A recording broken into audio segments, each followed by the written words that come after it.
everybody. I'm Larry Ridley. This is Madden 18 on EA Sports. In today's game, we've got two quarterbacks who hope they have an opportunity to shine on defense. It's McCourty's Browns going up against Davis's Colts.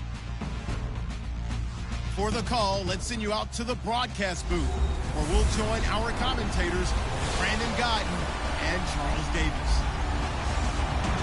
All right, Larry, thank you very much. We are pleased, as always, to be bringing you coverage of the National Football League presented by EA Sports.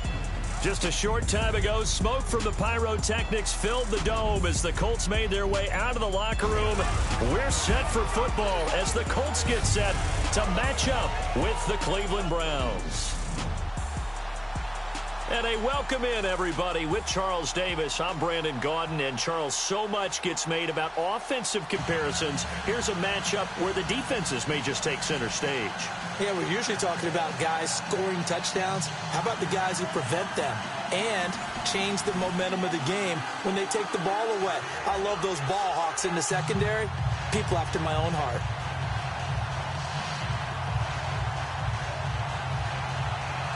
As of this morning, summer officially over. It's time for autumn football, and we're underway on EA Sports. Quan Bray now to return this football.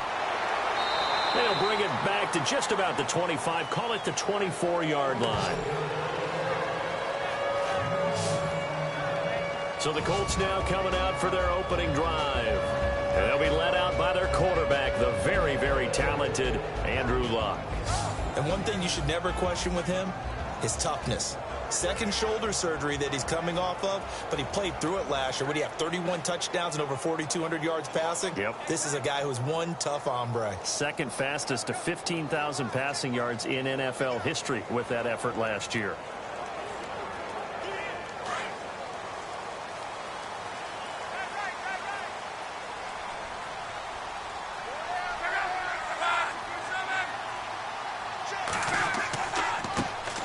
There's the first carry now for Frank Gore. And he'll fight forward to about the 27-yard line. 3 yards on the pickup there, and it'll be second down. And this offense sometimes is predicated on the ageless wonder, Frank Gore. And he wants to be a guy with limitless carries. Frank Gore gets better and better with each carry. Really batters defenses with his inside running.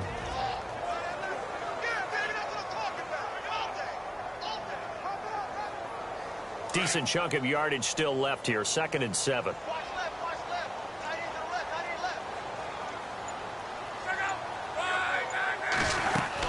They'll stick to the ground game with Gore. And he will lose yardage here back at the 23-yard line. He lost 4 there, and it's 3rd down. We all know that Myles Garrett was drafted #1 in the NFL for his ability to get to the quarterback. That's his stock in trade. But the underrated part of his game, plays well against the run, knows how to hold the point of attack.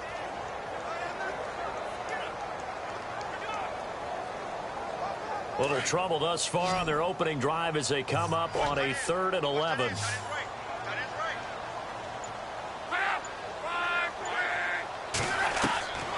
A shotgun snap for Luck. And he's got his man Hilton. And he's got the first down yardage before he's brought down at the 42. And the play goes for 19 yards, gives him a new set of downs. When you're playing a quarterback with some experience and some moxie, you enter the danger zone when you decide to blitz him, because if he's able to diagnose as he did on that play, he can hurt you downfield. He reads defenses so well, doesn't he? He really does, and the best part about that play for him, I don't think that was his primary target. I don't think so either. I think he had the read, figured out where the blitz was coming from, and went to a secondary target for a really nice game. On first down, it's Gore. And nothing doing. He's immediately taken down at the line of scrimmage. No gain on the play. It'll be second down. And now the starting defense for the Browns. When you look at Cleveland's defense in 2016, it's pretty easy to isolate where their problems began. 31st in the league against the run. They finished 31st overall in total defense as well. So you have to start with them shutting down teams running the football to give themselves a chance to make some plays in the passing game.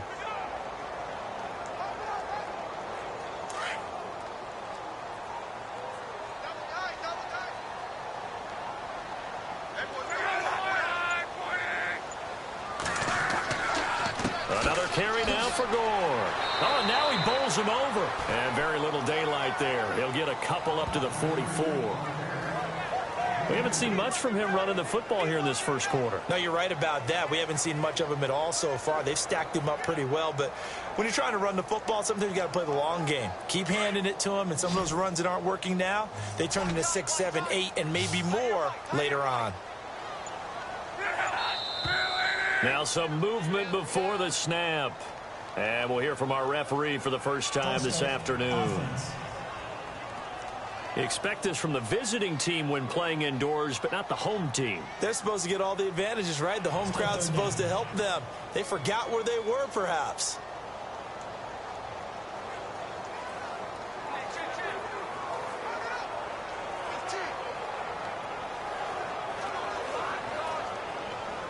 And on third down, a nickel formation here defensively.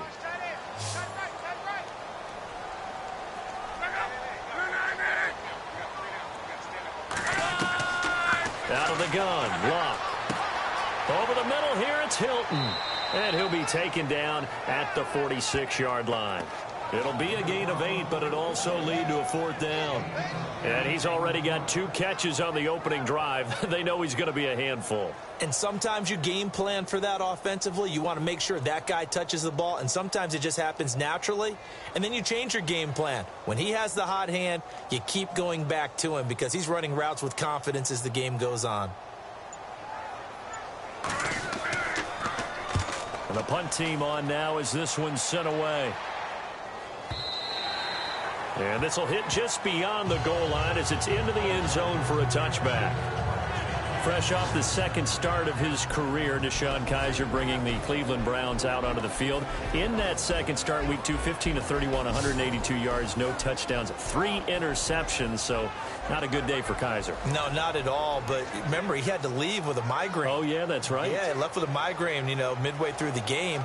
But he showed some toughness because he returned. Normally a migraine can be so debilitating. You're done for the day. I think he proved a little something to his teammates by coming back, assuming the job again, and saying, listen, I don't give up on anything.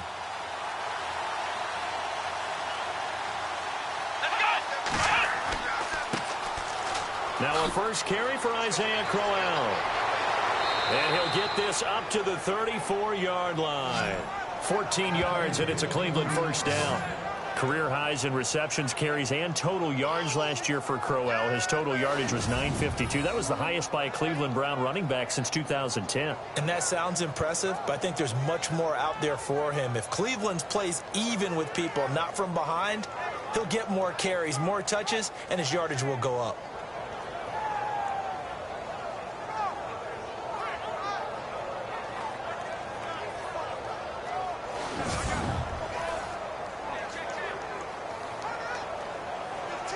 Well, the offense lining up 1st and 10.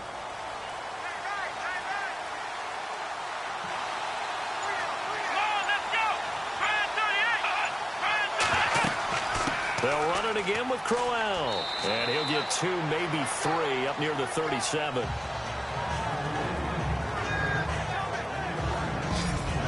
And a peek now at the offense for Cleveland. 2016 was a very tough year for Cleveland offensively, but head coach Hugh Jackson, who also handles the play calling, has high hopes for 2017 with a revamped offensive line and his creativity in play calling.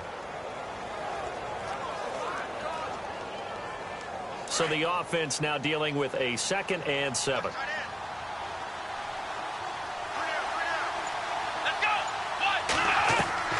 From the shotgun, it's Kizer.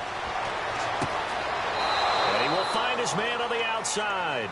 And able to get this one across the 45 before he's brought down. That's good for a Cleveland first down, an 11-yard pickup. But that's what you're looking for when you want to throw the ball downfield. You want one of those guys who can play out on the perimeter, can play out wide, who can not only get open, but when they're covered, can uncover themselves downfield and create catches.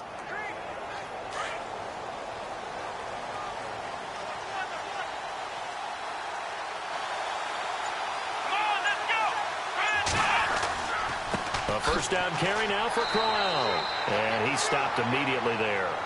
No gain on the play there. 2nd down. And let's go through the starting defense for Indianapolis. When you look back at the 2016 season on defense for the Indianapolis Colts, when you look at the raw numbers, you're not impressed.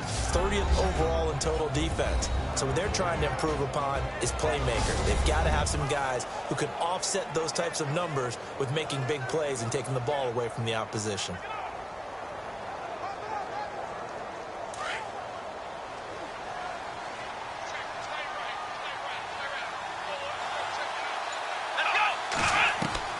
Second down, Kaiser. And incomplete. He was out there waving his arms saying, throw it here, dropped it, not a good look. Well, all I can do is just look at him with contempt on that one. As a defensive back, I'm saying, not as an announcer. Just like, really? A little bit of a diva look, isn't it? Yeah, very much so, because I think what happens is he just had too much time to think. He's wide open now. Here comes the ball, and he doesn't concentrate and drops it.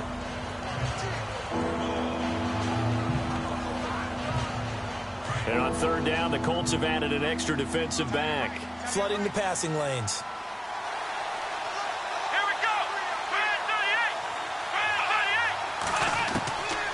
38. Working out of the gun. Here's Kaiser. He finds Coates complete. And he's able to get it to the 33. Good enough for a first down. Big yardage there for the Browns, 18. I don't believe that this opening drive is surprising to either one of us after the time we spent with the coaching staff and players prior to the game. What about you? Absolutely. Not only that, but that big article in this paper this morning about their philosophy on starting games like you're shot out of a cannon, and that's what they've done. Very methodical here on this first drive. Yeah, so many teams talk about that fast start. We're actually seeing it happen right here in front of us. But now the kicker. Can they cap it off by putting the ball in the end zone?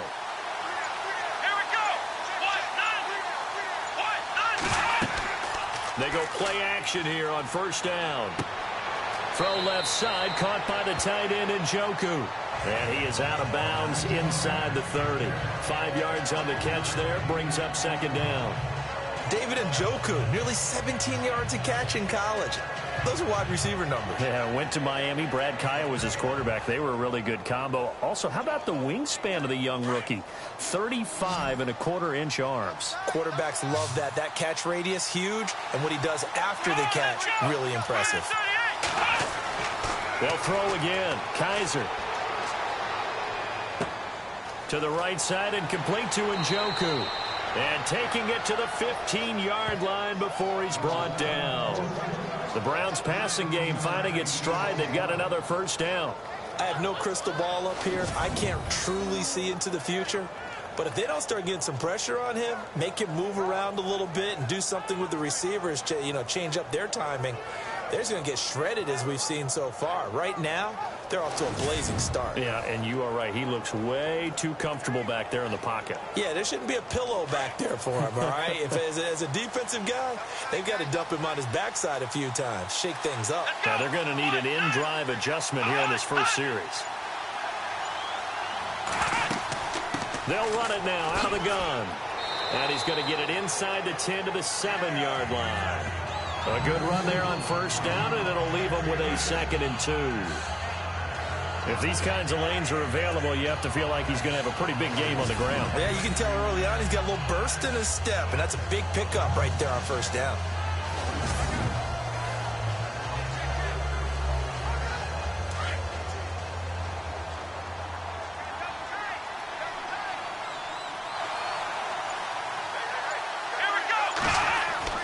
Now a second down throw for Kaiser. Under pressure, down he goes. Sacked at the 10. Pressure can come from all over when you're plotting a defensive strategy. On that particular play, it just came from the outside.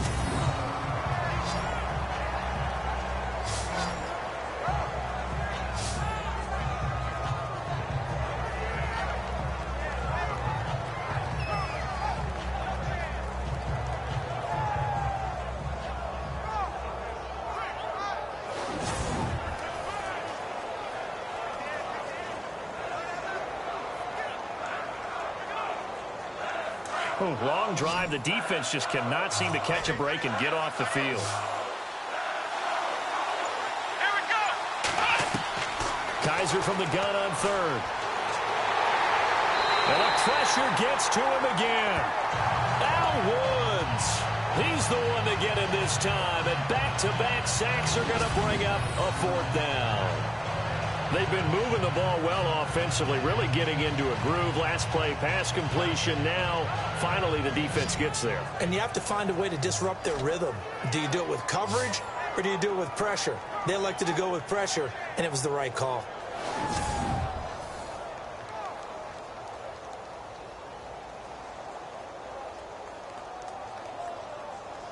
Kessler goes off on 4th down, and on comes the Browns kicker, Zane Gonzalez, for the field goal try.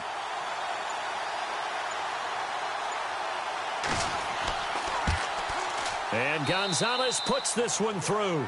And the Browns are out to a 3-0 lead. And, Charles, they get the field goal. Took them a dozen plays, though. Work with me on this one.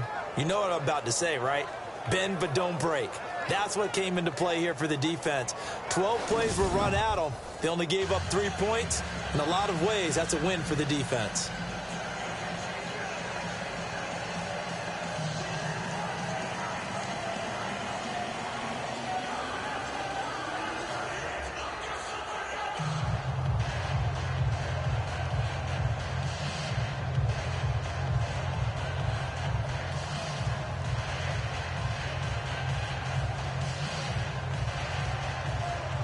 After the field goal, here's Gonzalez to kick it off.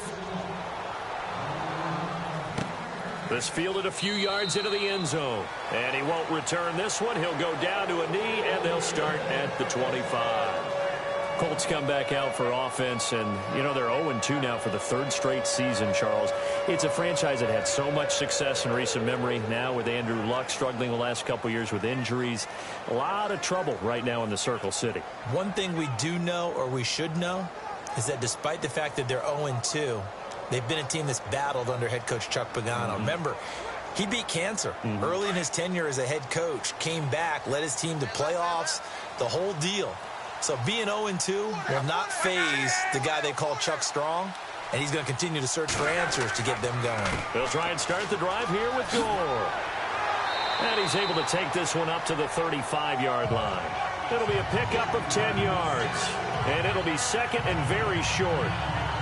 On any explosive run, you can almost feel the ground shaking, and that's from the offensive linemen creating space for their runners. I had an old coach tell me before, they always told his runners, run around the offensive line in pregame. Get used to the ground shaking so you don't trip and fall when it happens in a game. Second down following the run.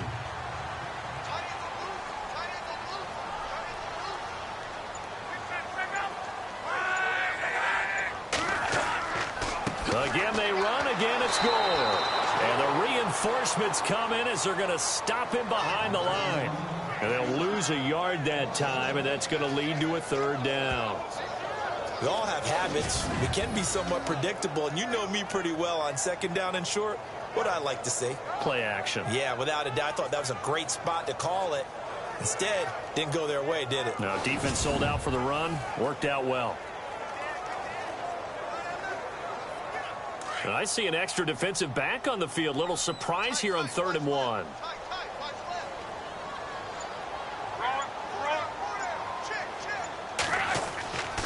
They'll try and pick up the first with Gore.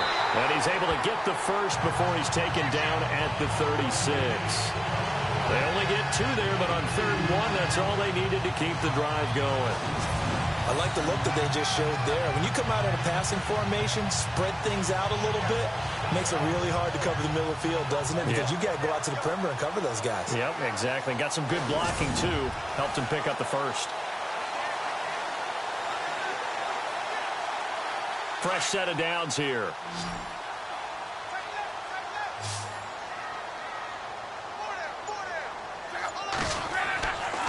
Luck gives to his running back, Gore.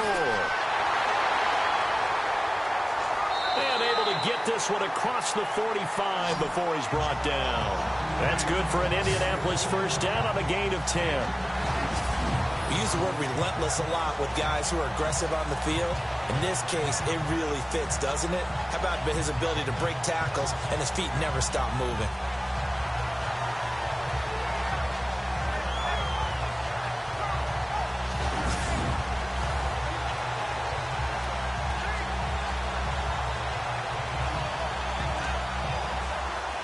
So here we go, 1st and 10 now.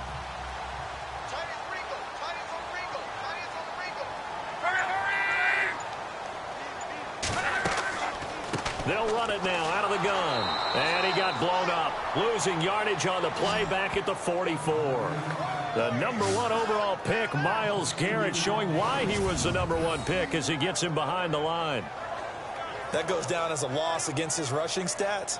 But really, should he have to absorb that one? He had no chance on that play before they overwhelmed him. Pretty much on top of him before he could take his first step.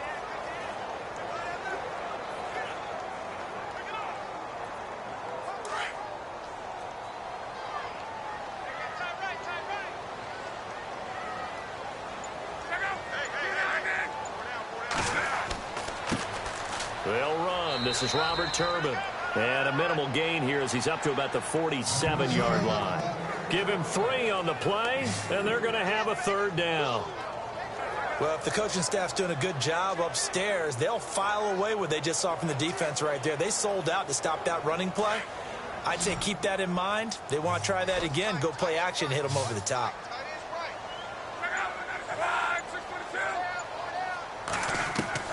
Throwing on 3rd down, Luck. And he finds his man, Kamar Aiken. And he'll be taken down, but not before getting this inside the 30. A pickup of 24 on the 3rd down conversion. As far as I'm concerned, Andrew Luck can do it all. I mean, he's an underrated runner, toughness in the pocket, strong and stout. But let's face it, the money, that comes from his arm. And smart, valedictorian of his high school class in Houston. Then he goes to Stanford. He's got it all. And now a 1st down following that long gain.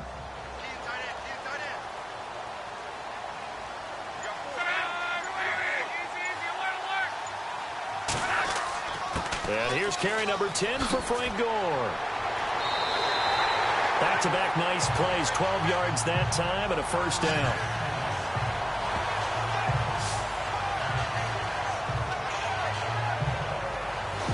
So just a lone field goal in this 1st quarter of play. 3-0 is our score. You're watching the NFL on EA Sports.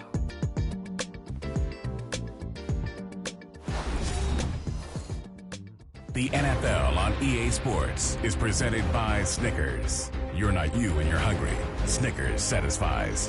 Back with Charles Davis, I'm Brandon Gaudin. The Colts in possession of the football to begin quarter number 2. And they're on the move here. They've got it 1st and 10.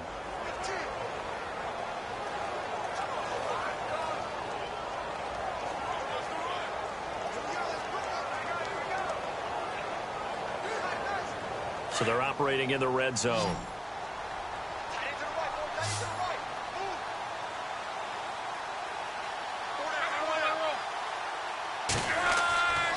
Gore again here on 1st down. And now running right through it. And he was able to shed the tackle, but the reserves come in for the stop. 5 yards on the carry. Good pickup on 1st down.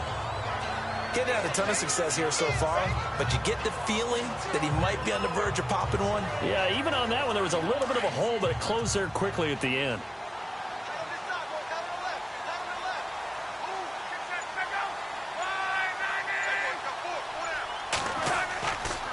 Now on 2nd down, this is Gore. And they'll lose yardage here. They go backwards to the 13-yard line. It'll be a loss of a yard, and they're going to face a 3rd down. Count me as a little bit surprised by what we just saw there, because this has been a pretty long drive, and normally you think that wears down a defense. In this case, looked like the offensive line let them down a little bit. Yeah, allowed the penetration and the ability to stuff them for a loss. The Colts on 3rd down. They've been good, 3 for 4 thus far. This will be 3rd and 5. From the gun, here's Luck. And that is incomplete. I think that was a good job there defensively. They did allow him to drive all the way downfield, but once they got their backs to the goal line, they really turned up the pressure. Yeah, they let them get all the way down here. Now the field shrinks. They've struggled to convert, and that last incompletion brings up 4th.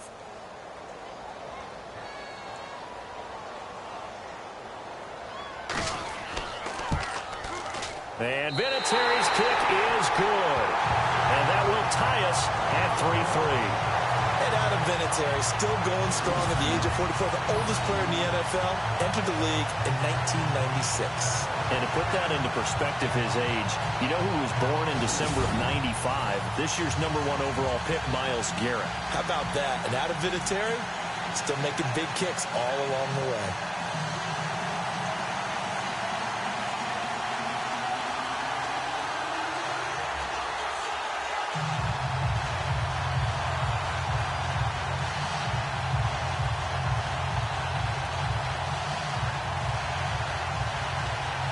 So a tie ball game here as the kick's away. On the return, Jabril Peppers. And a good return as he'll be stopped just shy of the 30-yard line. Heading out as the Cleveland offense now as they get set to take over here. And last time they got 3 points, but it was a chip shot field goal. And when you go to the sideline after a chip shot field goal, maybe the offense not too happy. It's a balancing act, isn't it? Because you're exactly right. They're none too pleased that they didn't punch it in for 6 points. But they also have to remember they did put points on the board. 3 points is 3 points. And in this league, you take points when you can get them. Not easily done.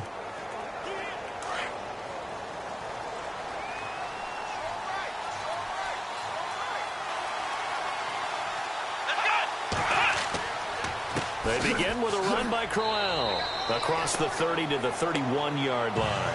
Give them 3 on first down. It'll set up a 2nd and 7. Not much happening there on first down. I thought there might have been a hole for a split second. Yeah, but it dried up pretty quickly, didn't it? Closed fast.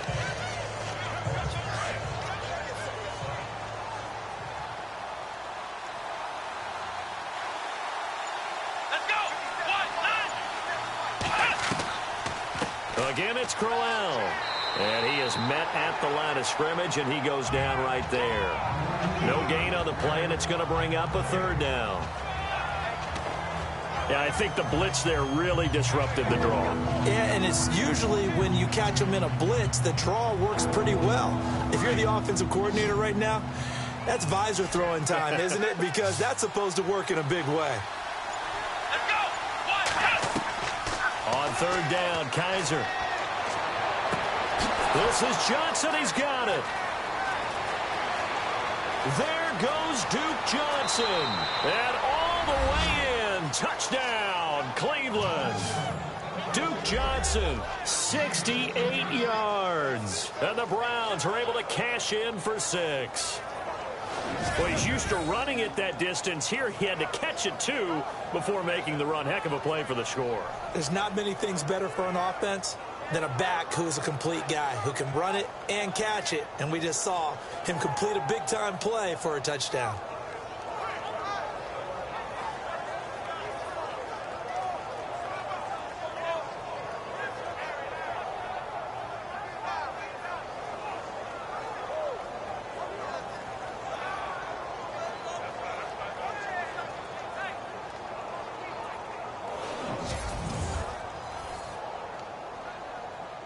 Zane Gonzalez on for the extra point. And it is up. And it's good. That'll make our score 10-3 now. So they only needed 3 plays on that drive. And it ends with a touchdown for Cleveland.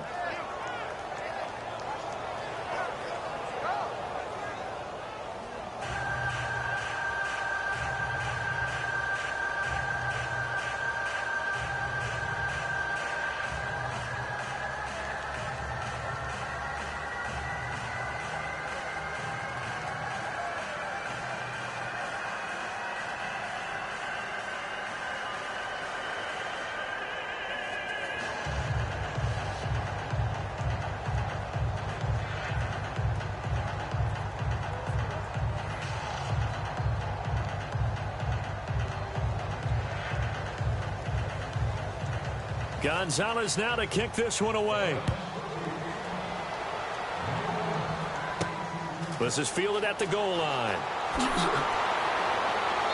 And he'll get it up just past the 20, and his guys will go to work at the 21-yard line. The Colts offensive unit ready to see what they can do here. And they had 3 points last time, but they didn't want 3 points because they were well within range of scoring a touchdown. We'll see if they can do better now. I'm with you on that one. Let's just go ahead and be frank about the whole thing. The only one happy about the 3-point. The kicker. Exactly. He put it through the post. That's going to help him at contract time. But that offense, they're thinking, let's get in the end zone this time. I don't know if that helped him at contract time. You could have kicked that one through. I don't know about that. Toe bash. I don't know about toe that. Bashed it. Super toe.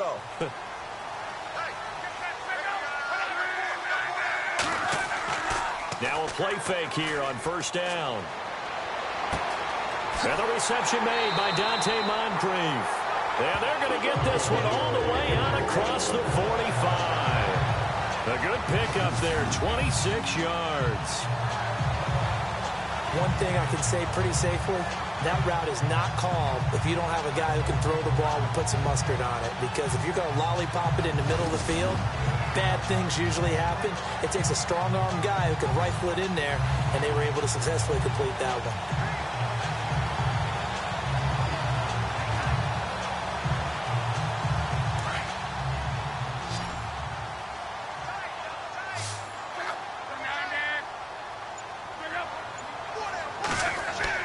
And Luck hands this one off to Gore.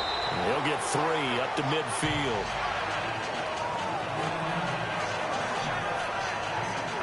I do know from experience that when you slow down someone's running game, you're now doing the dictating on defense. And guess what? Now you're getting ready to tee off on their quarterback because they have to throw it all the time. But you still have to be alert for the draws and other plays of that nature to make sure you don't get hurt. From the 50, it's Luck. Caught left side by Hilton. Luck able to find Hilton there for a Colt first down. Led the NFL with 1,448 yards in 2016. The first Colt to do so since Reggie Wayne in 2007. How about this guy? He's been something. Yeah, 4 straight years now over 1,000 and 3 straight Pro Bowls for T.Y. Hilton. Yeah, what I love about him, inside, outside, he can work it all.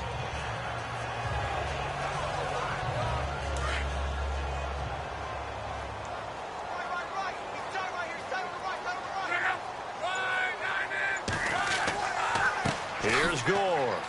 And he's going to be met at the line of scrimmage and taken down. Call it no gain on the play, and it'll be second down. And a couple of big boys up front defensively, and in that 4-3, those D tackles so vital. Extremely vital. I love how you describe that because if they control things up front, often it's over the guard. Sometimes they slide and make it over the center. It's really hard to get a play started then because a lot of teams want to start inside out running the football. But against a good 4-3, you may not find any space. But on that play, there was 0 space. No gain. And a pretty good run there as he gets 7 down to the 33. That's why the guy with the headsets is down there. All right, they know what they're doing because they got stuffed on a running play on first down. And I think myself and probably the fans were saying throw the football in this situation. But he knew what he was doing, called another run, and now they've got 3rd and short.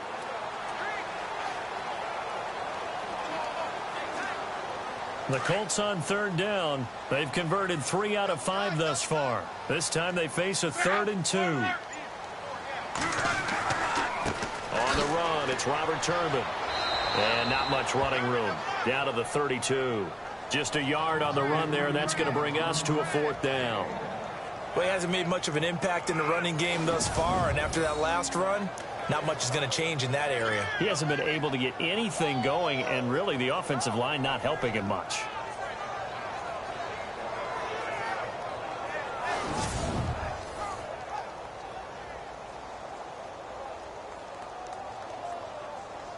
Vinatieri now on to try the field goal for the Colts. He was true on his first. This a tough one from 49 yards away.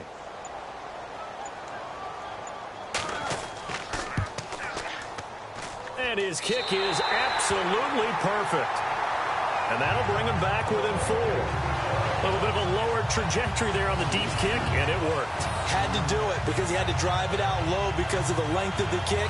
Able to do that, got it above the defense and over the post.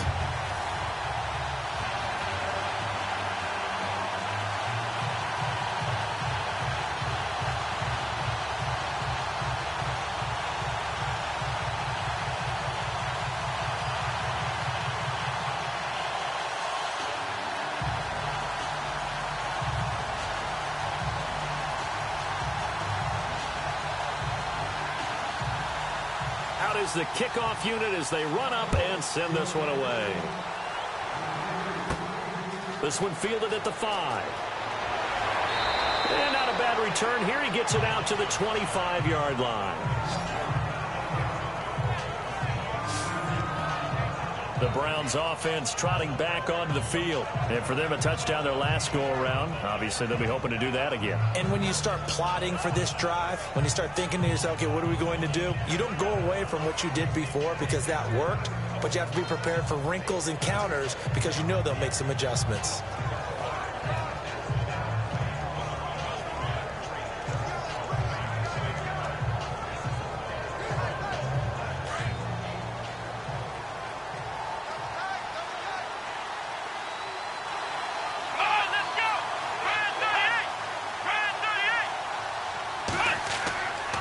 They'll run with Crowell. And not a whole lot doing there as he'll get it up to about the 28-yard line.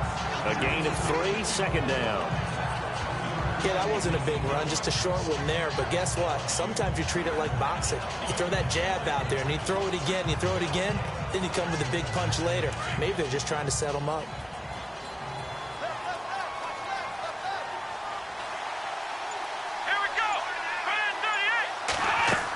On second down, here's Crowell. And he'll get about 4 across the 30 to the 32.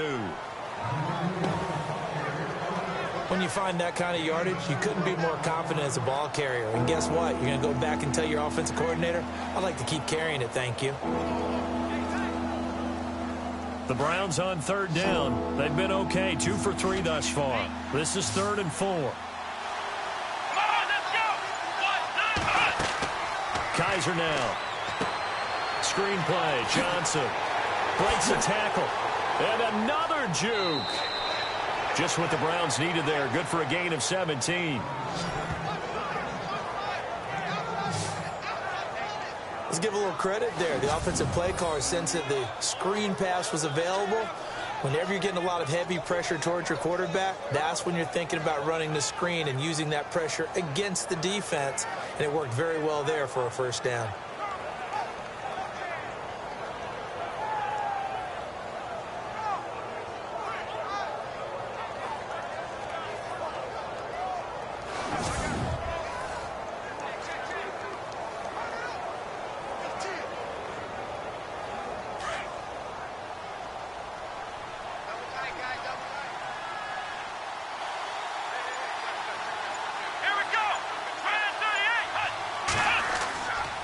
Crowell showed the nice footwork and then hit and dropped shy of the 45. 5 yards is the tally on first down. That brings up 2nd and 5.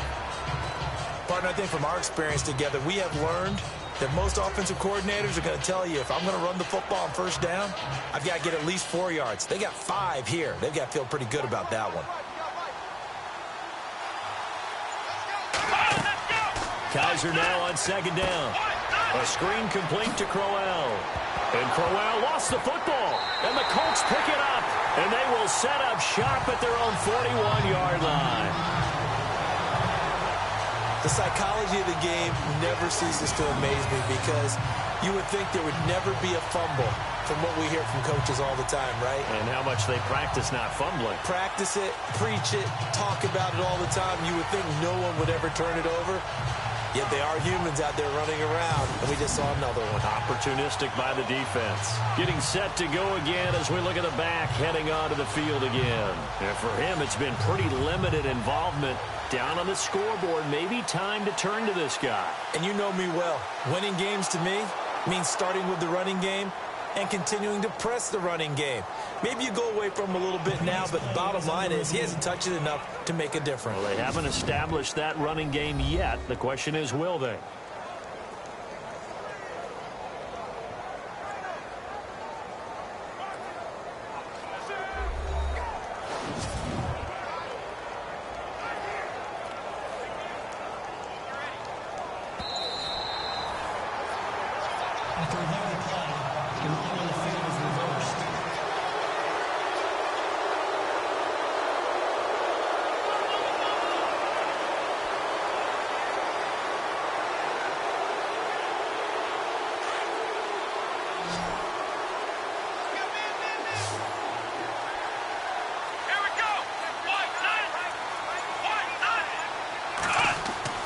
Kaiser now after the fumble recovery. It's a short one here, complete to his tight end. And here he'll be brought down a little shy of the 35 at the 36. That throw good for 4. It's second down. I think it's okay there. They didn't get a whole lot on that play, but it's nice to have a safety valve that's built like this guy. Big target, guy you can spot pretty easily. Put it on him when your other targets aren't open.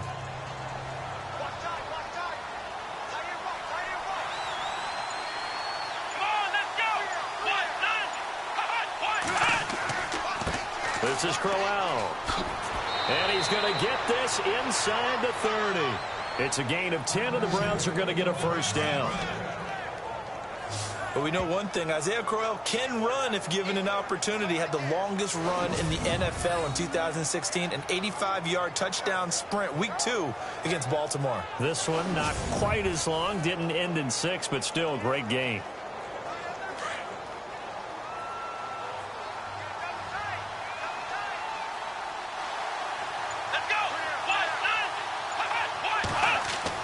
Kaiser on first down. It's a short one here, complete to the tight end. 5 yards on the catch there, brings up second down. When you execute a drag or a crossing route really well and give them a chance to let it develop a little bit, you can gain some significant yardage hitting your tight end on that one.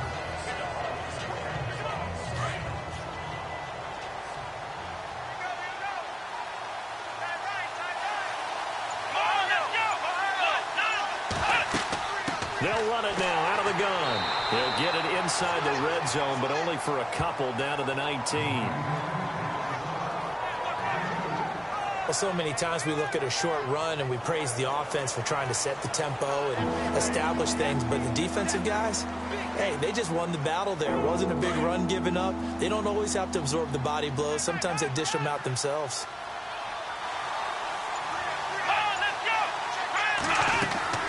They'll try to run for it with Crowell.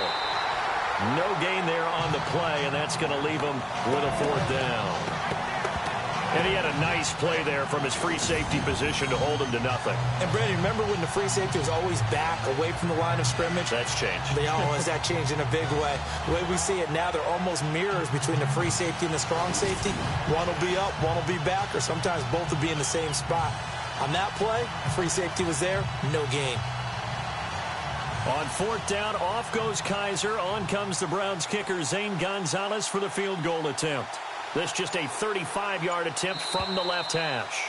2 minutes to go here in the first half. We'll come back to Indianapolis right after this.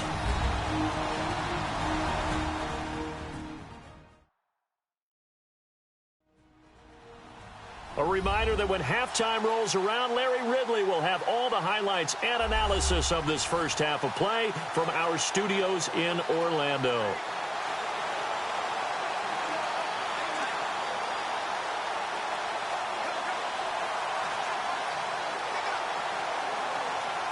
Kessler goes off on fourth down, and on comes the Browns kicker, Zane Gonzalez, for the field goal try. This just a 35-yard attempt from the left hash. And the kick by Gonzalez is good. And that'll open the lead up to a touchdown now at 13-6. So the drive stalls out, but they are able to put 3 points on the board. Yeah, just a yard or two shorter than an extra point. So no problems converting there.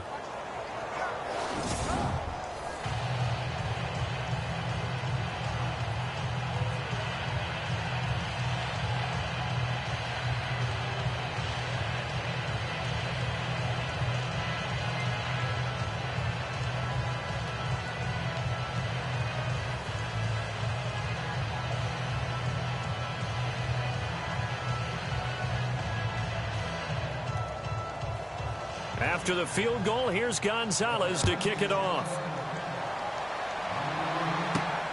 This is taken at the 3. And it's a pretty good return here as he'll get it up to the 29-yard line. And our focus now shifts to Frank Gore. He's been good. They've utilized him well, but they're losing here in the second quarter. What might they change offensively? I think that what you try and do is expand how you get the ball to him a little bit. Get him out in open space, maybe swing the ball to him. What's that they used to call it in the West Coast offense, the long handoff? Yeah. Serve as your running play that way, as well as continue to feed him the football. Some of these runs now may pop bigger later in the game because of the effects of running it. Sometimes people, after a while, they don't want to tackle him anymore, or they get tired, or they get out of position, or he runs through tackles.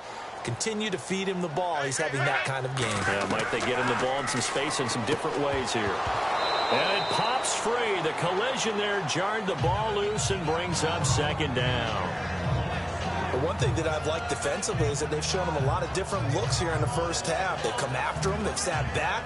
I think that's what you need to do to keep an offense guessing. And they certainly have kept them on their toes. That's why they haven't had much success on the scoreboard.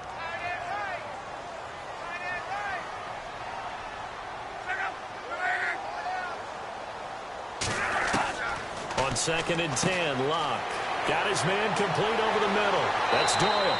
And he gets this one just shy of the 40. They'll mark him down at the 39. Locke finding his emerging tight end Doyle for a Colt first. On first down, Locke. Over the middle, complete. It's Doyle. And he'll get it out a couple yards shy of midfield at the 48. Give him 9 there on the first down completion. Throwing again is Locke. Complete to Hilton. And he's able to take it across midfield before going out of bounds. At 5 yards on the play there as the drive will continue. Didn't they tell us in our meetings that they needed to account for him on each and every play? You think? A guy of his caliber? So how does a guy like him get that wide open? That usually means there's a tire breakdown on what the coverage was. Everyone thought they were doing something, and they were supposed to be doing something else.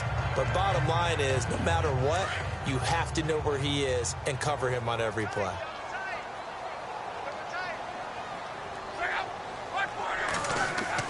On 1st and 10, Locke.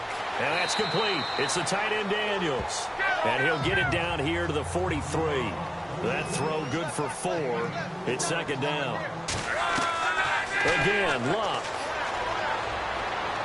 And this one taken in on the right sideline, but not in the field of play. They say it's incomplete. The throw led him a little too far. It brings up third down. Out routes are always timing routes. And if the timing's off just a little bit, it can really throw off a play. It looked like he led him a little too much there. Yeah, there was a fraction of a second because he caught it, just couldn't stay in bounds. Now we've got whistles and a flag. Looked like one of the Colts linemen might have jumped. False start, offense. That's going to set him back 5 yards. Still third down.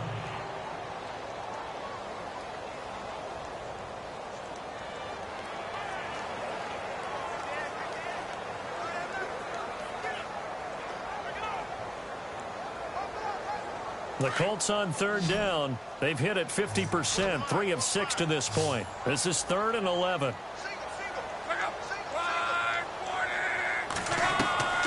Luck throwing again.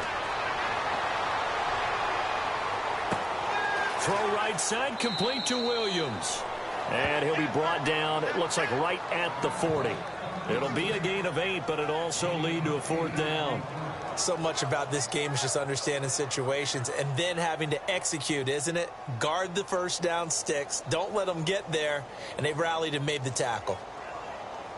The Colts send out their punter. On for his second punt. He'd take a repeat of his first. He gets this one away, and boy, it's another boomer. And now where will the side judge stop his walk? That's the question. He says it crossed out of bounds at about the 17-yard line.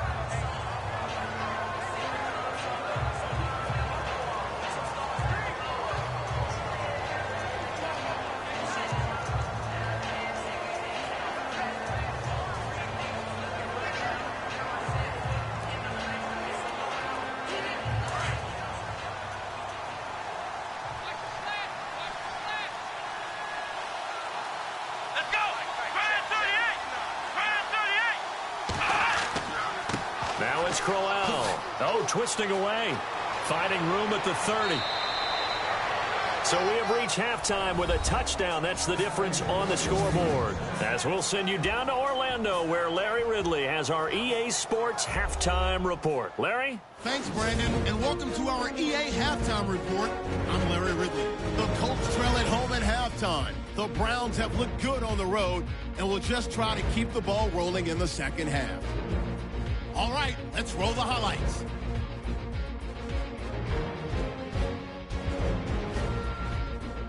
Third down from inside the 20. Woods is going to push his way to the QB here. This ends up with a short loss in yardage.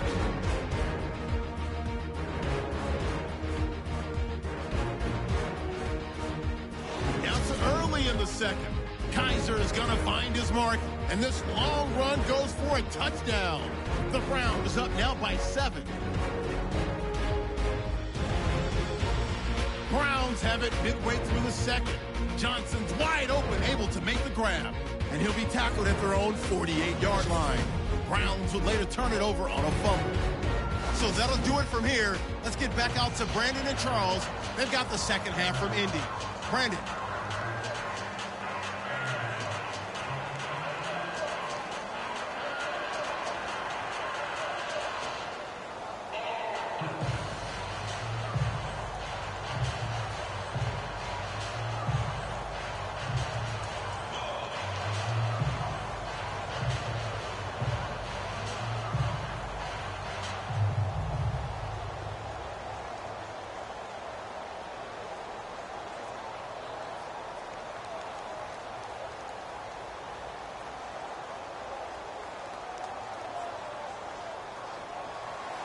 Both teams appear ready for the fight ahead, and we resume action here in quarter number 3.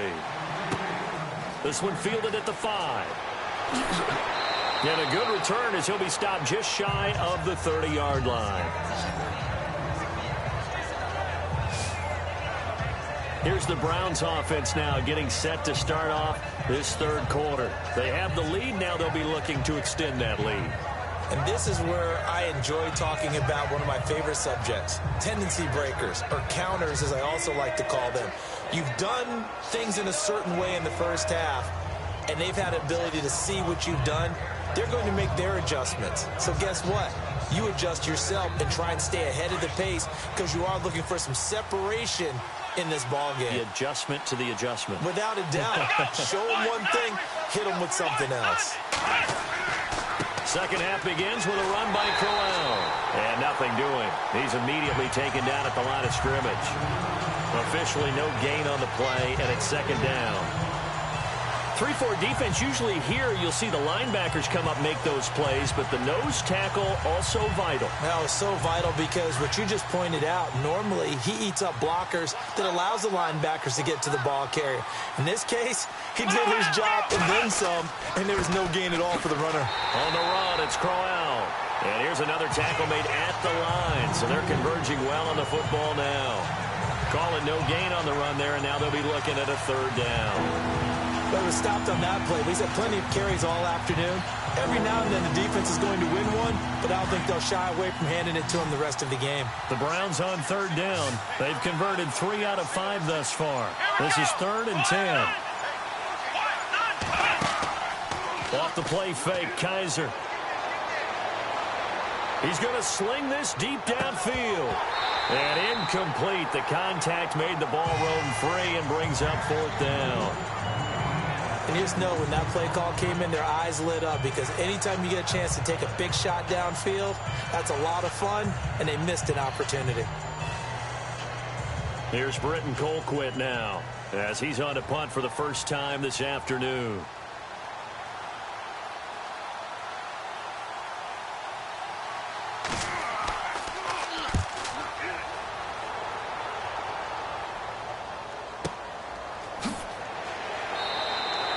That'll be put in the books as a 53-yard punt. And the Colts will go on offense here, 1st and 10. The Browns defense getting ready. They forced the punt the last time, got off the field. I'm sure some of your D coordinators through the years, you liked when you heard those words, get off the field. Oh, there's no doubt. Or maybe you didn't like it when you heard those words. It depended on when they were yelling them. But in this situation, absolutely perfect. Get off the field, force a punt, let the offense take over and do their thing, and it resulted in a field goal. Now we'll see if they can do that again.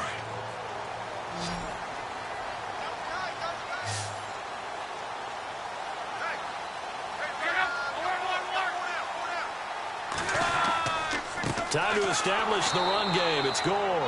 That is not going to be any help as they dump him behind the line of scrimmage.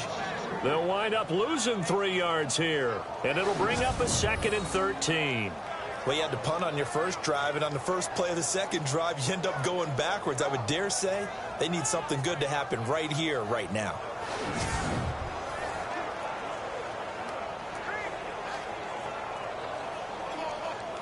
Second down, offense behind the sticks here. 2nd and 13.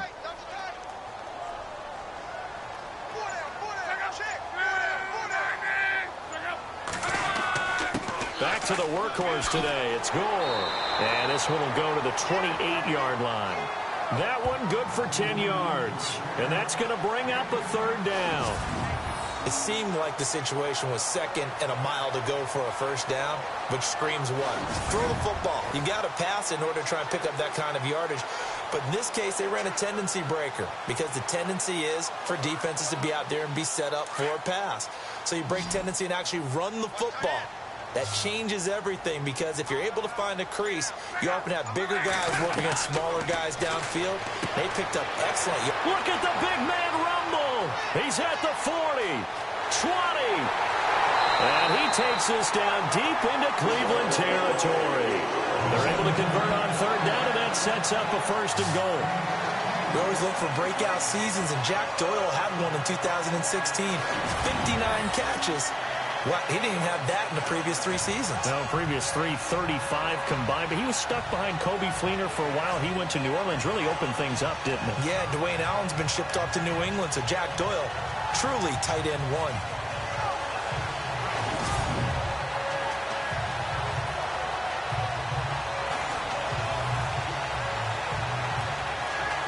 So after that big play, let's see if they can catch their defense maybe on their heels.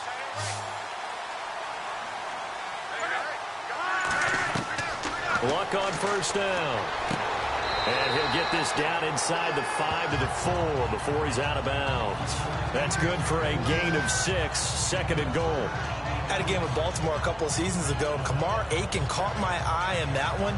Turned out he nearly had 1,000 yards that season, but last year a little bit of a slump. Really down, 29 catches, just over 300 yards, only 1 touchdown, so they're hoping to boost his production here in Indianapolis. He can be a strong physical inside type of a pass catcher if they can get him going.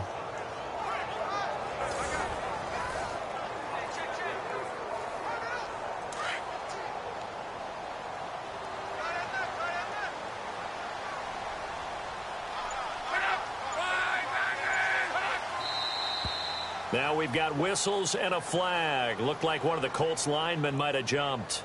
False start, offense. And that'll set them back 5. Still 2nd down.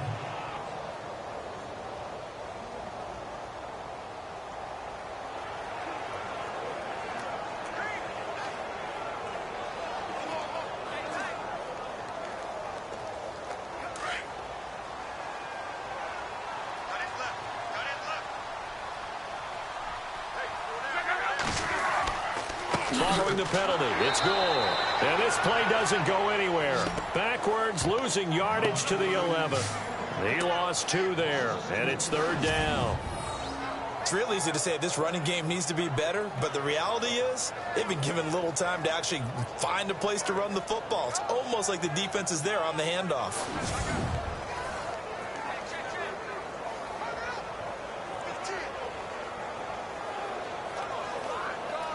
This offense so far on 3rd down, they're at 50%, 4 for 8. This is 3rd and goal.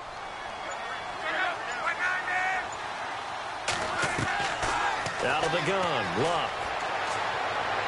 And probably the wise decision there. No one open. He just throws it away. And that keeps the field goal on the table as it's 4th down. What's the old adage? Be quick, but don't hurry. Well, that went right out the window there. He was hurried, harassed. That ball had to be gotten rid of, otherwise he was going to get sacked. Vinatieri now on to try the field goal for the Colts.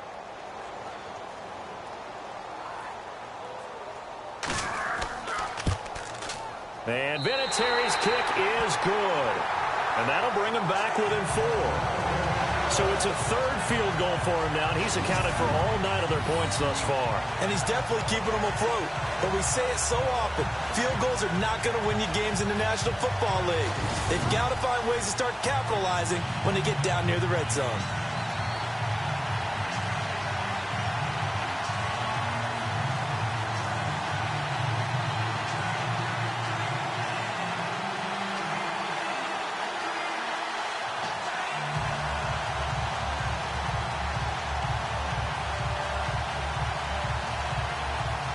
The kickoff unit is out on the field, and they will send this one away.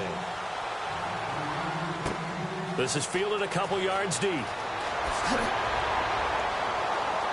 And he's able to get it across the 20, but not by much, as he's marked down at the 21-yard line.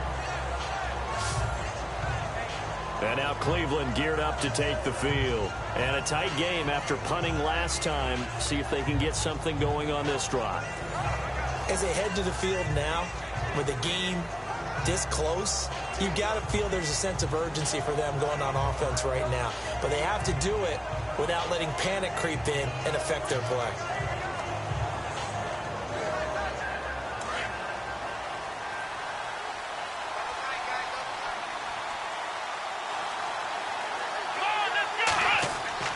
They go play action here on first down. He couldn't quite hold it. Got hit. Ball pops out. Incomplete. So he can't hang on. And as I watch that unfold, I remembered an expression that I've heard, maybe from you, I don't know. But you're going to get hit anyways. Might as well hold on to the ball. Right, you know a coach said that, right? Yeah. Not an actual player. Not a chance at all. Way easier said than done.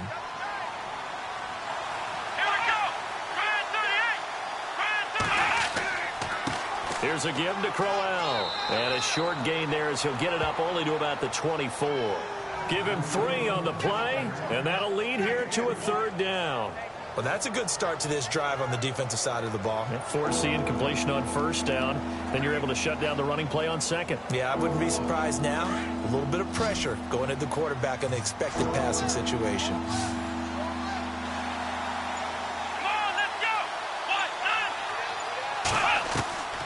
From the gun, Kaiser.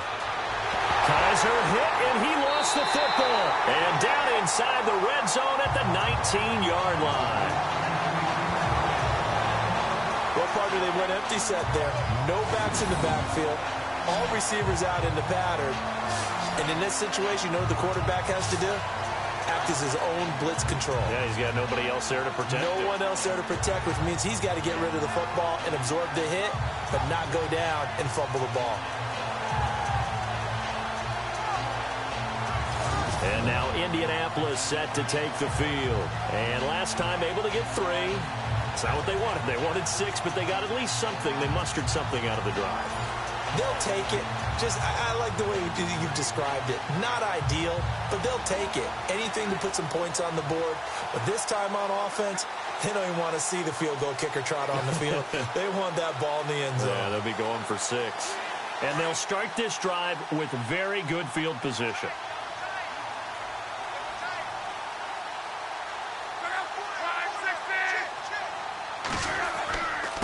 Now Gore, and he'll take this down for about 4 yards, down to the 15.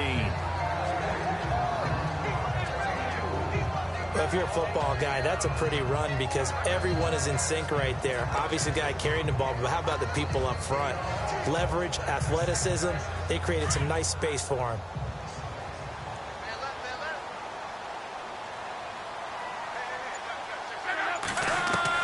Here's Luck now on second down. This will be caught just inside the 10. And he's going to be brought down just shy of the 5 at the 6. 9 yards on the play there, and it sets him up first and goal. An ex-teammate used to tell me all the time, I hate experienced quarterbacks because no matter what, you really can't hide what you're doing. And I think that right there, he knew right away where the blitz was coming from, where his primary guy was going to be, and he ended up going to a secondary target for a nice game. I was just going to ask you, that wasn't the primary target. He's so good at that, isn't he? I think he knew right away that he wasn't going to get to his primary guy. I think he read that as soon as he got to the line of scrimmage, knew where the pressure was going to come from, and said, I know how to beat that, and that's what he did. So the chains are on their sides. It's 1st and goal from the 6. And he's going to press this one forward as they stop him right around the 1. A nice pickup of 6 there to get him closer to the end zone, and it'll be 2nd and goal. And, Brad, they went to a nickel defense, and that's a surprise this close to the goal line, because ordinarily you use the back end of the end zone, the sidelines as extra defenders, and you want bigger people on the field to try and help against the run. Offense looks to punch it in here from the 1 on 2nd and goal. And this one will wind up with him losing yardage back to the 4-yard line. That'll set him back with a loss of 3 on the play. And that'll make it 3rd and goal.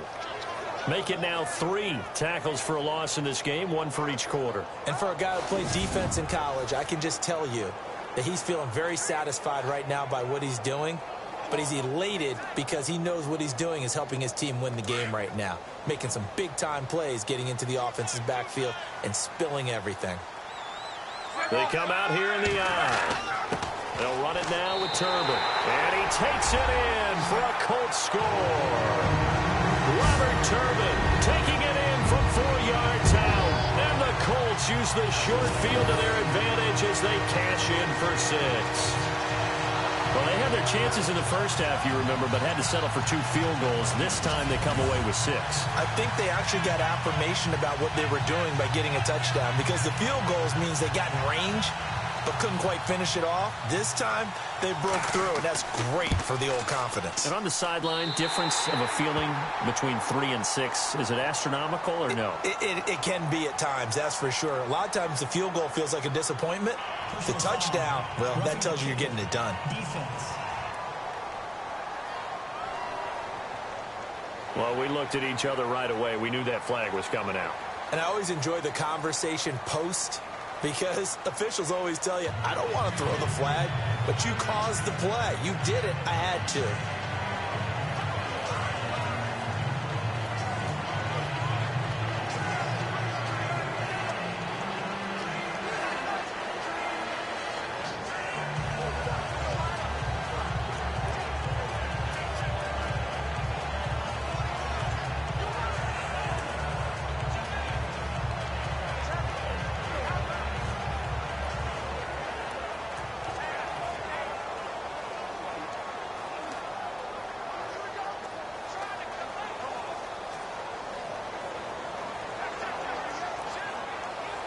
The kickoff team on the field now as they will send this one away. And they will not get a chance to return this one as it's through the end zone for a touchback. The Browns offense heading back out to take possession. And they had the fumble last time that led to a touchdown. That's a no-no. We'll see what they do here this go-around. A big no-no. Put that in capital letters. Turning it over, the other team takes it down and scores. That can be a deflator for a football team. Now it's up to the offense to get back out on the field and pick things up. Now, they're out there. We'll see if they can pick those things back up.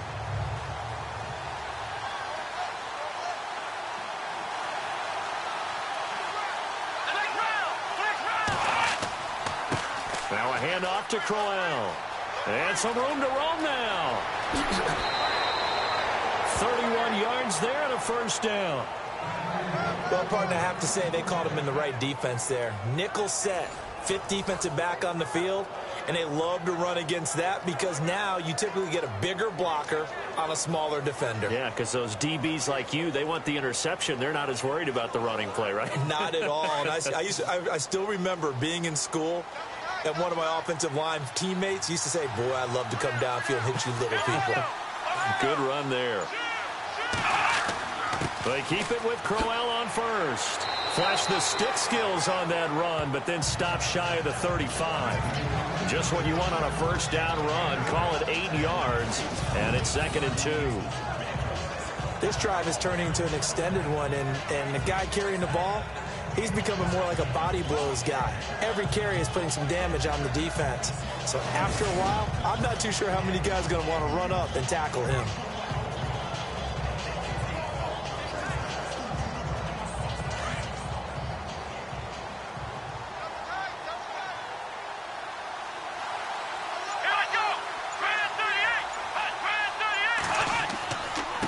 Now it's Crowell running right. And this time not quite to the 30. It'll be down at the 31-yard line. They get 5 out of that one, and it moves the chains. 2nd and 2 is prime time for a little bit of a gamble, isn't it? Open up the playbook. Go play action. Toss that bad boy deep. But in this situation, go ahead and give it to your back. Let him pick up a first down. Keep the sticks moving.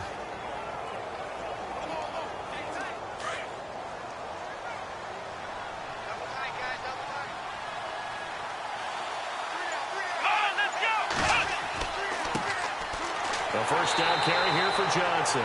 And now they're going to get him down right at the line of scrimmage. No gain on the play. It'll be 2nd down. But at least he was able to break that initial contact, or it could have been a loss. Yeah, give credit to the defensive player, though. What did he do?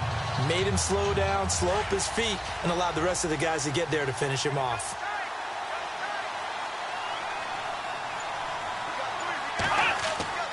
On 2nd down, Johnson. And able to push his way forward here for a good little gain. Give him 5 on the carry there, and it'll set up a 3rd down. This drive is pretty clear. Almost feels like old-school fundamentals, doesn't it? Want to impose their will on the defense. What's that, 5 straight runs? Yeah, 5 straight carries to start this drive, and like you said, the way it's working, they may just stick with it.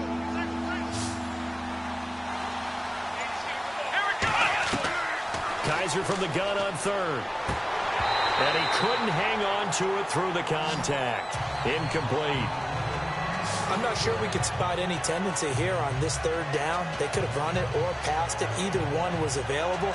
They chose to try and get it through the air, but they run successful. On 4th down, off goes Kaiser. On comes the Browns kicker, Zane Gonzalez, for the field goal attempt. On the right hash, it's a 43-yard attempt. And Gonzalez puts this one through.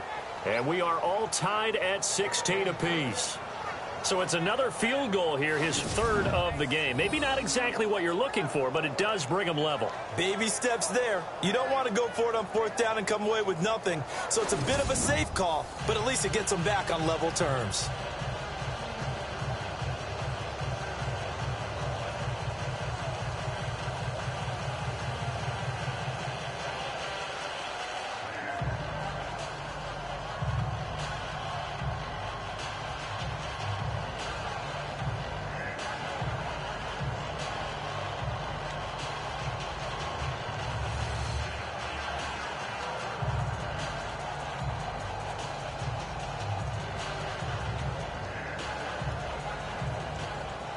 So we're right back where we started, all even as the kick's away. This will be taken in at the 1. And he'll get it up to about the 26-yard line, just across the 25. Here comes the Colts offense now as they make their way onto the field. And that last touchdown drive, a good mix of pass and run. Defensively, they just looked a little out of whack. And it's so hard to stay up with an offense that has things going so well, where you're guessing and guessing wrong play after play. So what you need is someone on the defensive side of the ball, leader, right? To make a big play. Yeah. Throw that balance out of whack. That's what you're looking for now. Not worrying so much about guessing what the play call is.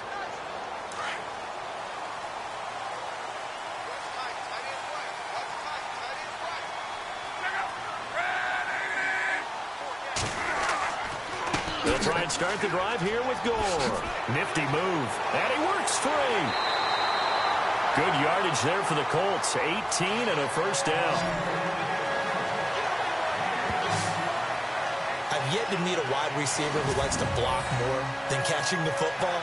But the best ones understand that that's how they'll actually get more passes thrown to them if they help in the run game.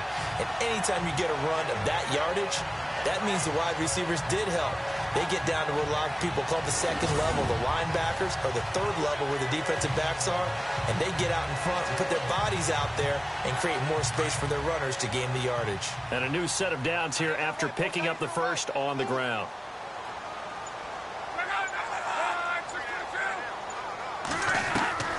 A shotgun snap for Love. And it pops free. The collision there jarred the ball loose and brings up 2nd down. That's very well timed there defensively because it's not a bad throw, but the collision came at the exact time he was reaching to bring in the football. Really, really well done. Decent offense, just better defense. I think you're right.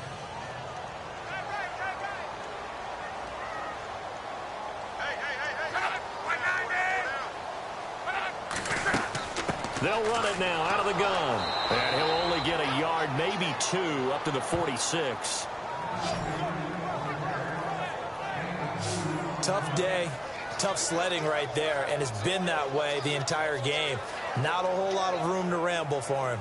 Yeah, you're right. It's been that way all afternoon. Didn't get a whole lot better there. The Colts on 3rd down. They've hit on half of them, 5 for 10. This is 3rd and 8. Play fake to Turbin. Now Locke. Looking for Moncrief, and it's intercepted. Picked off by Jason McCourty. And he's free going down the left side. It's a foot race. And he takes this one back into the end zone. And the Browns defense has a touchdown. 3rd down, passing down. They throw the extra defensive back in there for a nickel package, and it worked out. And it's not anything that you would think is just great strategy. It's just that when you have 5 defensive backs on the field and an obvious passing down, it's a lot tougher to complete a pass. And on that play, they completed it just to the wrong team, and it cost them 6 points.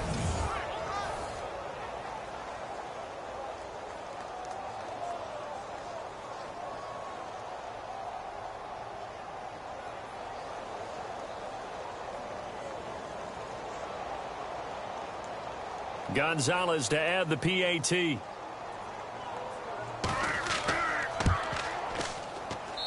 And they will take a 7-point lead now. A heck of a play there defensively, getting the interception, navigating his way into the end zone for the touchdown.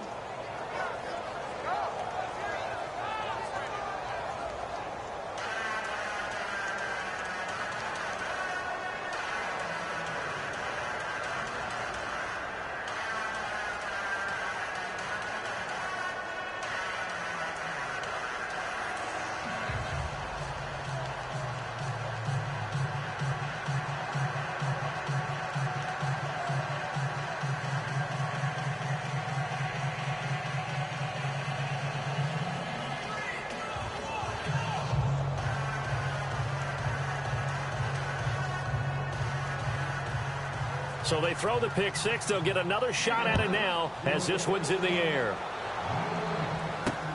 This is fielded a couple yards deep. And all that worked, but he stopped where he ultimately would have been, and he's simply taken a knee, and that's the 25-yard line. And now Indianapolis set to take the field.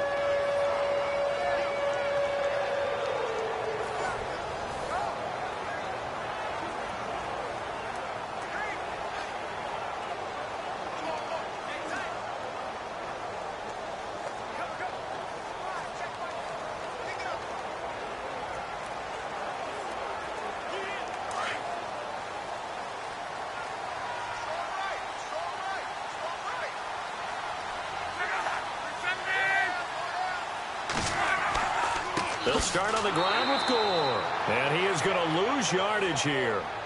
A loss of a full 3 yards, and now it's 2nd down. Well, that play was doomed right from the start. He just about ran into every defender on that one, didn't he? It felt like everyone got a piece of that tackle.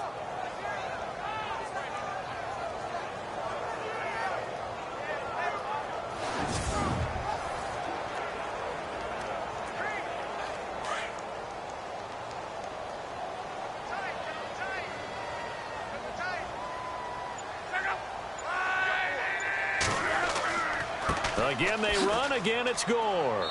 And a short gain there as he'll get it up only to about the 24. They'll get a couple yards back, but not more than that. They'll be left with 12 yards to go on 3rd down. This is what happens sometimes when you abandon the running game. It's hard to get back to it because once guys get out of that mentality of firing out and hitting people, hard to get them started again occasionally.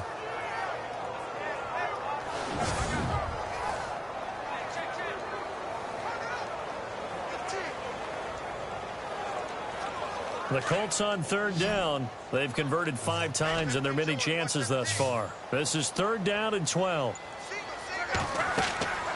From the gun, here's Locke. Now a hit, and Locke lost the football. It's out.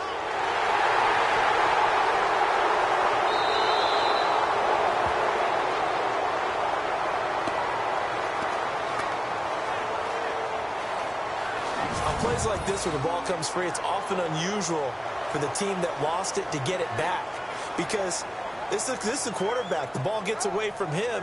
Everyone else is trying to execute what they're supposed to do on offense. They're usually looking in the other direction, downfield, or have moved away from him. In this case, though, a teammate is able to come up with the ball.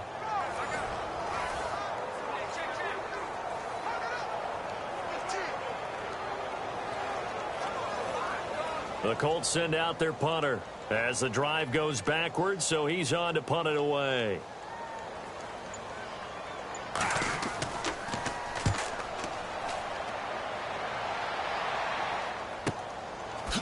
Look at this spin. Balance. A good kick, 49 yards, just 3 on the return. And the Browns will take over, 1st and 10. And now Cleveland geared up to take the field. And they're not going to play this conservative, I don't think. They had the field goal last time, and they're up, but they're looking to put a drive in the end zone. Oh, I agree with you totally. No one goes out on the field and says, all right, let's just settle for 3, except in certain situations, trying to ice a game, that sort of deal. Most of the time, it's end zone, and that's what you're thinking, and I believe that's exactly what they're thinking as they begin this one. Yeah, no quarterback ever goes out there saying, hey, let's get 3, right? Not one that I've ever met.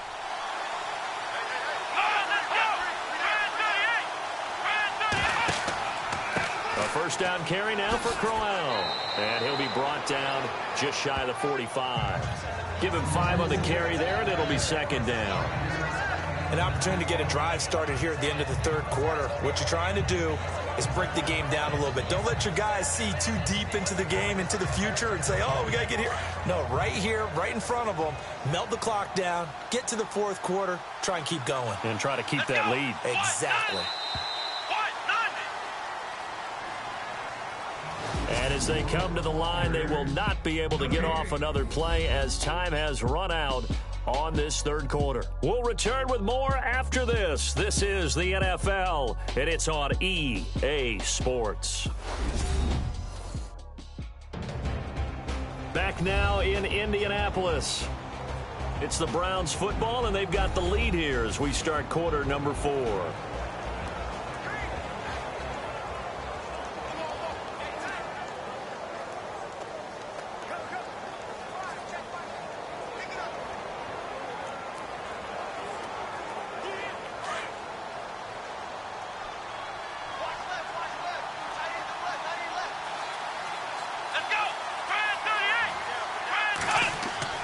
They'll run it again with Crowell.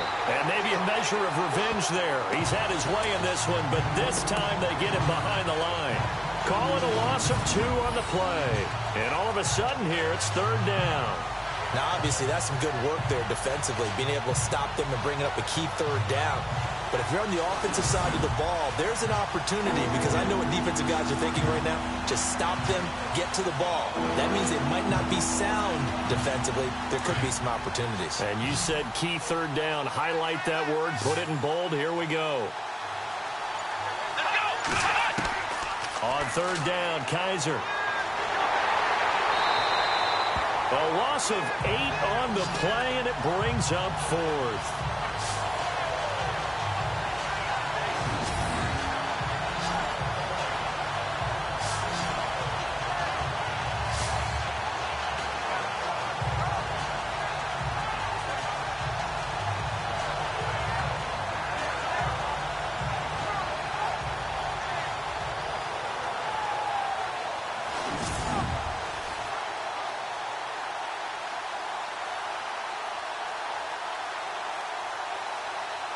Here's Britton Colquitt now as he'll kick it away for the 2nd time.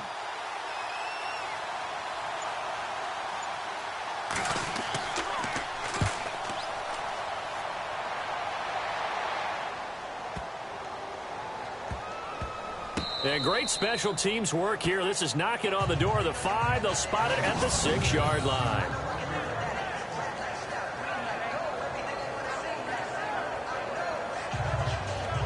Here comes the Indianapolis offense now as they get set to take over. They're going to have to go at least 50, 60 yards here if they want to ensure that they don't have to punt the ball like they did last time. Yeah, so what you're saying is we're not playing to just get out of the shadow of your own goal line, right? You're playing to make sure the punter doesn't see the field again. So it's not picking up a couple of first downs.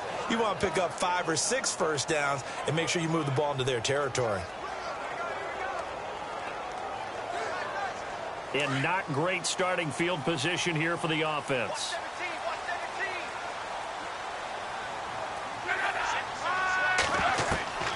On first down, it's Locke. Catch left side here by Aiken. And he's able to get this one all the way past the 30. A really nice gain of 25 yards. Tell you what, he's been able to put the ball in some tight spots all game long. That throw, no different. Yeah, a lot of people would call it a gutsy type of a throw. I think he looks at it as, I can do it, so it's not that big of a deal to me, and I'm going to keep firing.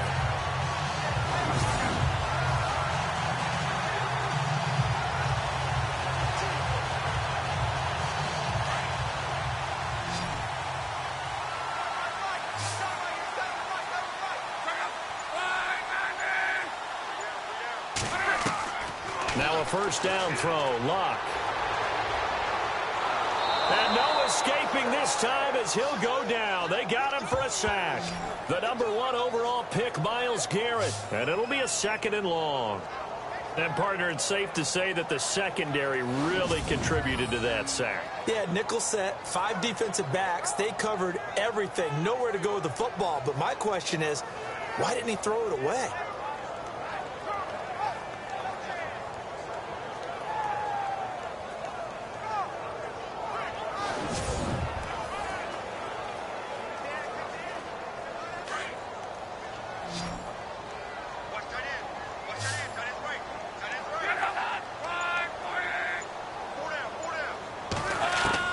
To throw on second down is Locke. Man open right side, it's Rodgers. And a big collision there as he winds up flat on his back. 4 yards on the completion, and it sets up a 3rd down.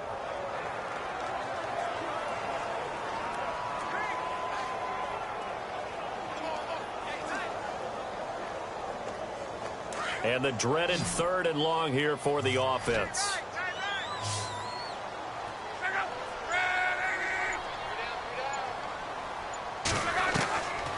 Now it's Locke. Got his man complete over the middle. That's Doyle. And he takes this one just shy of midfield all the way to the 49. And a nice gain of 21 yards. And there's another completion to the tight end. And let's face it, it is hard to overthrow a 6'6" target. It is indeed. Quarterbacks like their speed guys. They like that huge 6'6" target that they've got in him. They really do, and it reminds me of what one great tight end told me once. He told his quarterback, just make sure you throw it up there. You know, kind of like put up on the top shelf where the kids can't get it.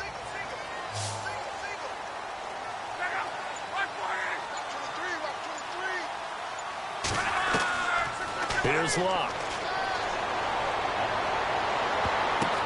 Now that'll be tipped and intercepted. Good positioning, and it's picked off. And they're going to take over right there at the 22-yard line. Well, that's a drive killer right there. Not a really confident throw either. This one was kind of up for grabs, and it's going to come down the hands of the wrong team.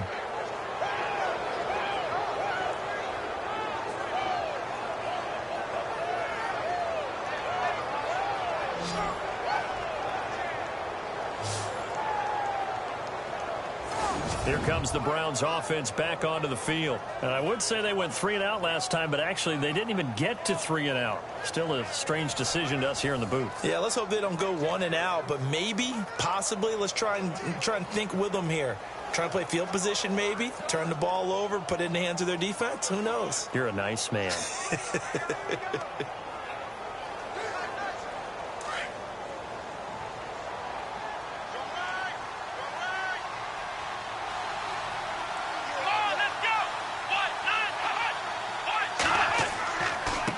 Now a handoff here to his running back. And a short gain there as he'll get it up only to about the 24. 2 yards on the pickup there. It'll be 2nd and 8.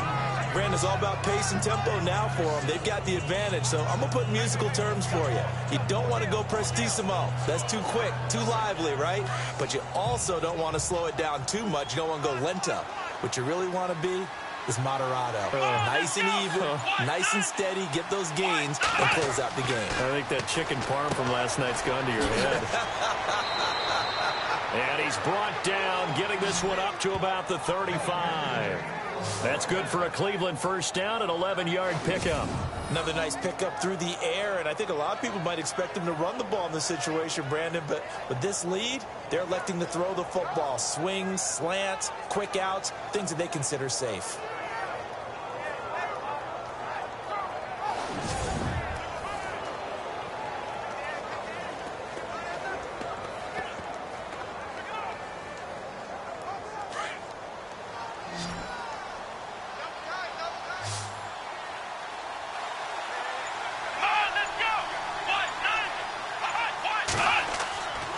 First and 10, Kaiser.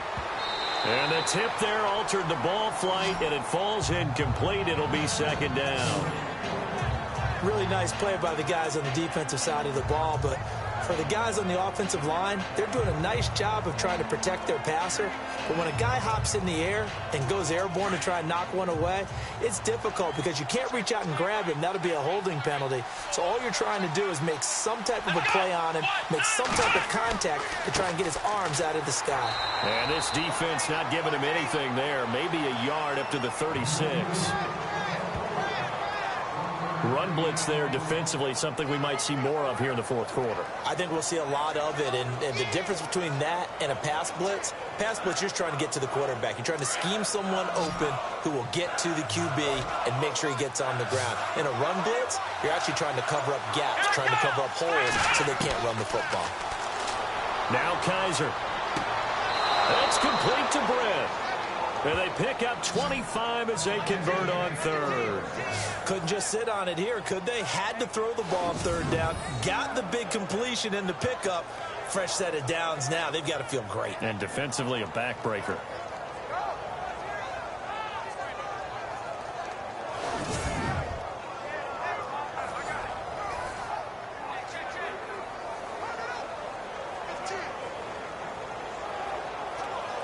So after that big gain, let's see what else the offense has up its sleeve. Here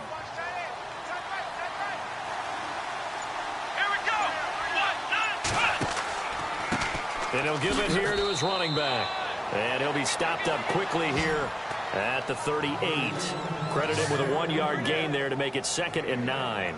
Offensively with the lead, you want to run the ball, keep the clock going, but you also want to still kind of be in attack mode too, right? So how do you do that and not come back on your heels? Yeah, think about all the practices we've watched where they have that tempo period to go over things just like this, where they describe the scenario, tell you what they're looking for, and make sure that they're still attacking, yet at the same time not going so fast as to leave too much time on the clock. And they went for a big play through the air on 2nd down, couldn't connect. Now it's 3rd.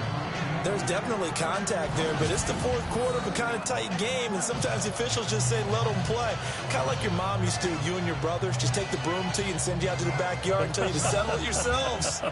I like that, yeah. There was contact. I don't know, like you said, enough to warrant the flag. It was close, though.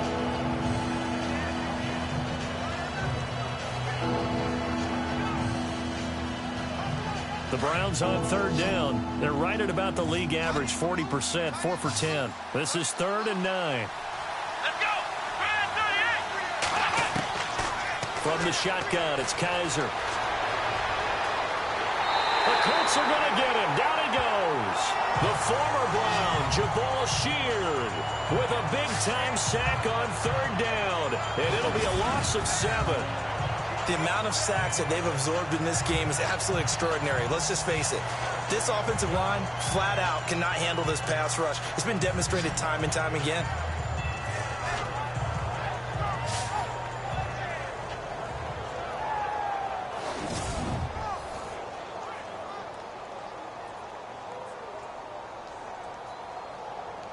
Here's Britton Colquitt now as he's on to punt for Cleveland.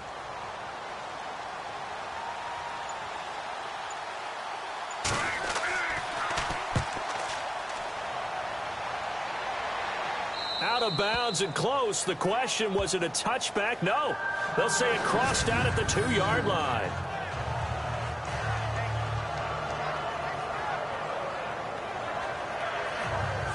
Andrew Luck now, he gears up to lead this offense again. And the interception that ended their previous drive, that might be one we look back on and say that was the turning point of this game. Hey, partner, guess what? There's still time for a few more turning points in this ball game. They're only one score down. Yeah, true. We could have some twists and turns. Stay tuned. And tough starting field position here.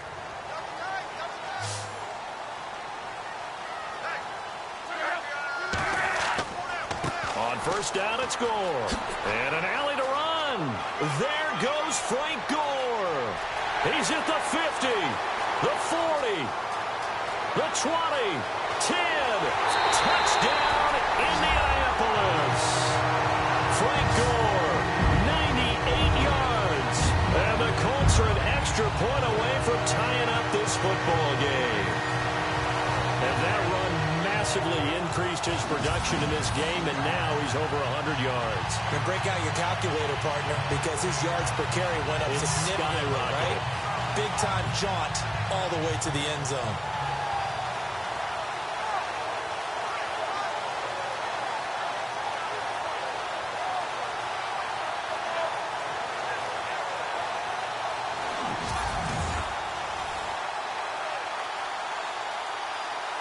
And now a critical extra point attempt here.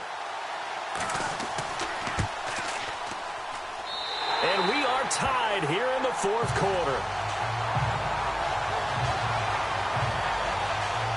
Those are the ones the offensive coordinators dream about. One-play drives from that distance. What an effort. It results in the touchdown.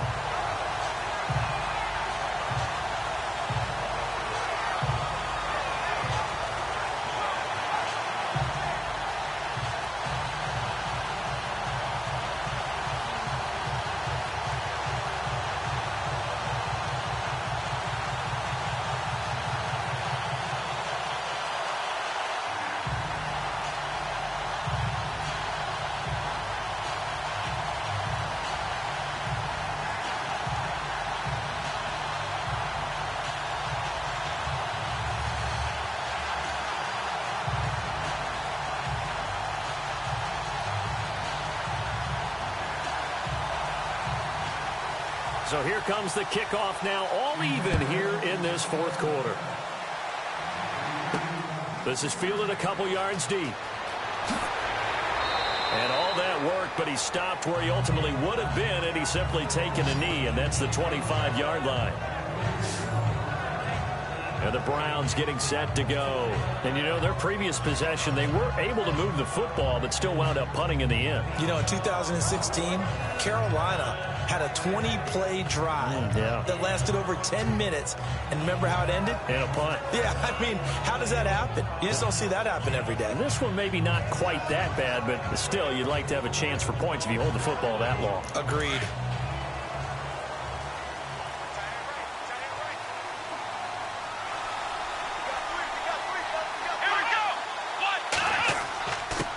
And to give this time to the tailback. And he'll go down right at the 30-yard line. 5 yards on the carry. Good pickup on first down. Oh, that's one to warm the hearts of all those old-school football players, isn't it? Tough, hard, gritty run. Got behind his pads. Bowled over a few people. Look at that one, right up the gut. Saw it through 3 quarters. No reason to lighten up now. And after the play on the ground, that brings up second down here.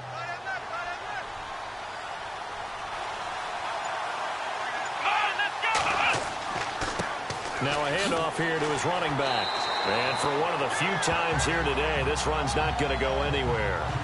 No gain on the play there, so they're left with a 3rd down and 6. And that's one of the few times they've been able to contain him. He's had a heck of a game, and maybe he's getting a little bit tired from how many times he's carried the ball. But I always think back to what all those old coaches say. The ball's not that heavy. Keep carrying it, kid.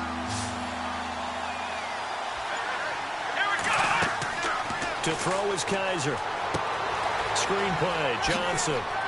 And he will have a first down here at about the 40. That's good for a Cleveland first down, an 11-yard pickup. When you run a screen pass really well, you got to like the look of it because so many parts come together to make it work well. The offensive linemen, where they're faking people out, the back slipping out there, catching the football, then all of them going together as one unit downfield. A really nice pickup.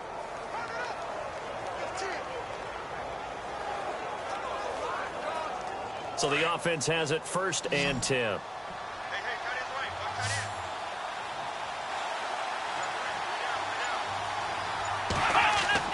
Now a play fake here on 1st down. He has Britt over the middle. And taking it across midfield and inside the 45. Another big hitter there. This one good for 18. One of the feature points of the in route is being able to make a nice throw to the middle part of the field. And for a quarterback, that's one of the better throws and better looks that he'll get. But he has to be careful not to wait too long and let his receiver wander into some tough territory. If he's late with the ball, he can get his receiver hit and hit hard.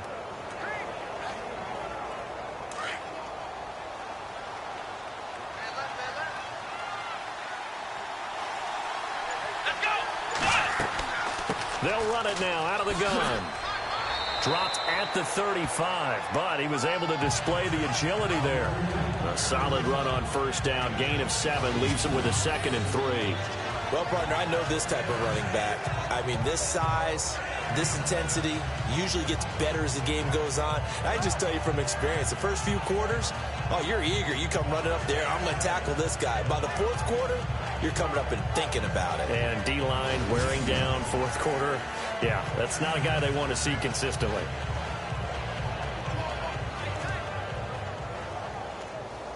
See if they stay on the ground for 2nd down.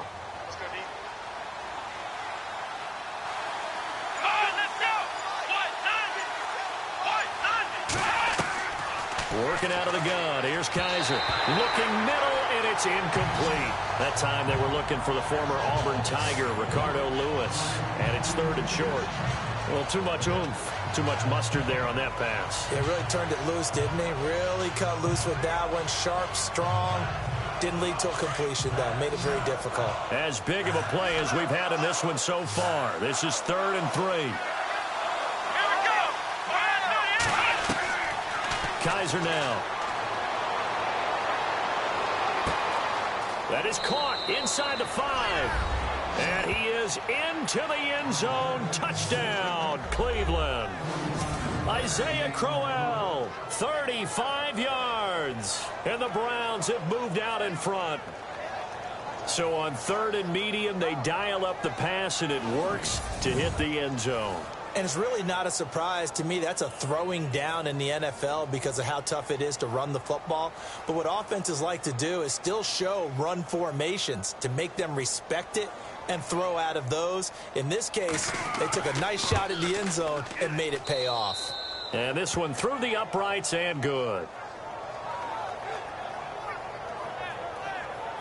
So this drive spans 7 plays, and it's capped off by the Browns' touchdown.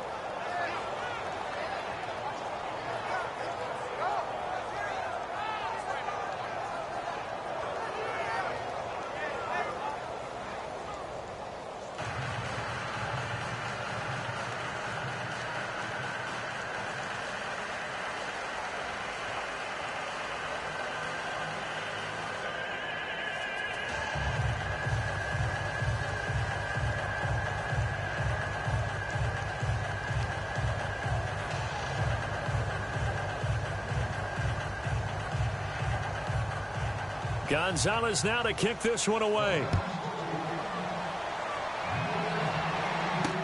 This fielded a few yards into the end zone. And he'll take this one near the 25, call it the 26-yard line. Frank Gore and company trotting back out there as they get set to go again on offense. He has a chance to hit that often elusive 200-yard mark on this drive. And most of the time during a game, people aren't keeping track of individual statistics. Are you sure? Well, a lot of the runners kind of know. But I'll guarantee you someone has sent word into the offensive line that he's got a chance to get over 200 on this drive. That should give them a little extra motivation because they love it when backs break that barrier. Absolutely. We'll see if he can do it.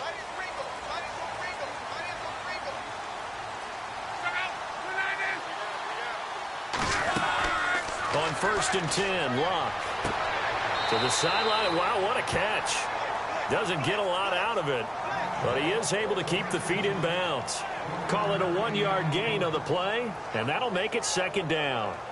Frank Gore, the ageless one, over 1,000 yards last year. He's the first running back age 33 or older to top 1,000 since John Riggins way back in '83. So what he's done is he's made the case for running backs who are approaching 30 that there is life on the other side of that number, because many think once you hit 30, you're going to decline. Throwing is Locke. And able to find Aiken, complete. And out of bounds on the other side of midfield across the 45. He got 29 yards that time.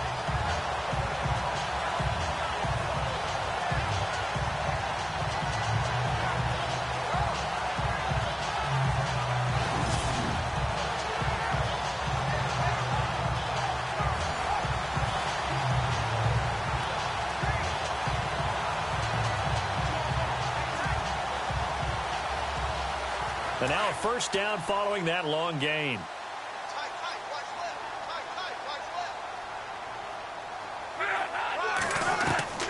Back to throw, Locke.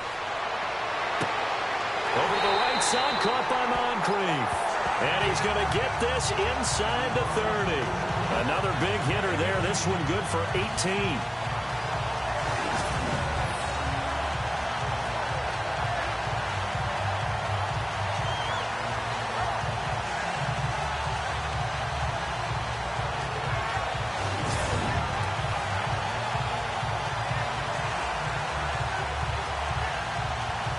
And, of course, the quarterback in this situation, he's realizing time is becoming a factor. Let's see if they can get some points on the board here late. On 1st down, Locke. He couldn't quite hold it. Got hit. Ball pops out. Incomplete. It's a lot of contact going on there, and in the end, unable to keep 2 hands on the football and bring it into his body. Everything looked pretty good until the finish. Time starting to run out here in the 4th. This defense just trying to keep the offense off the board and preserve this potential victory. On the draw, Luck gives to Gore. And he's going to take this one down to about the 23-yard line. It's a gain of about 3, but it's going to leave him with 3rd and still 7 yards to go.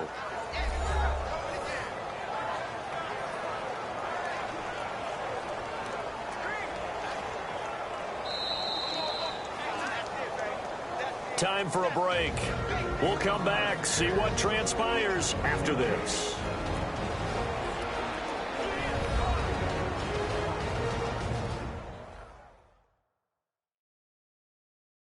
So the Colts to the football as we get you reset. And let's see what they've come up with offensively after having time to talk it over.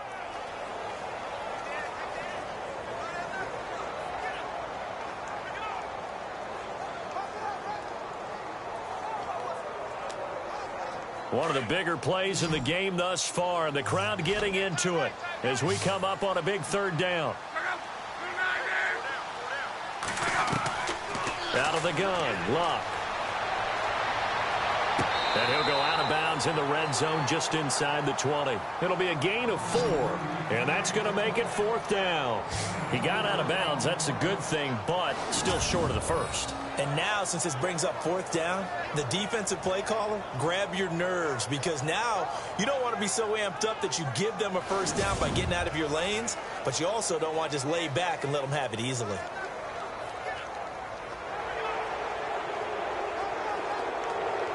The previous play is under review.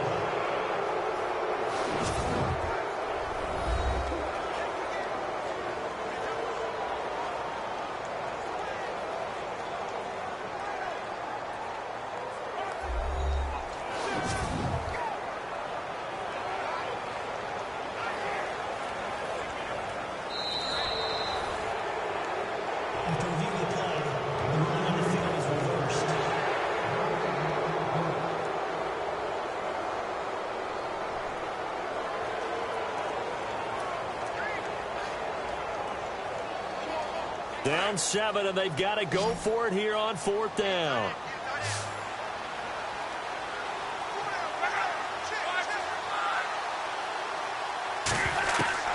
Back to throw. And he's got his man Hilton.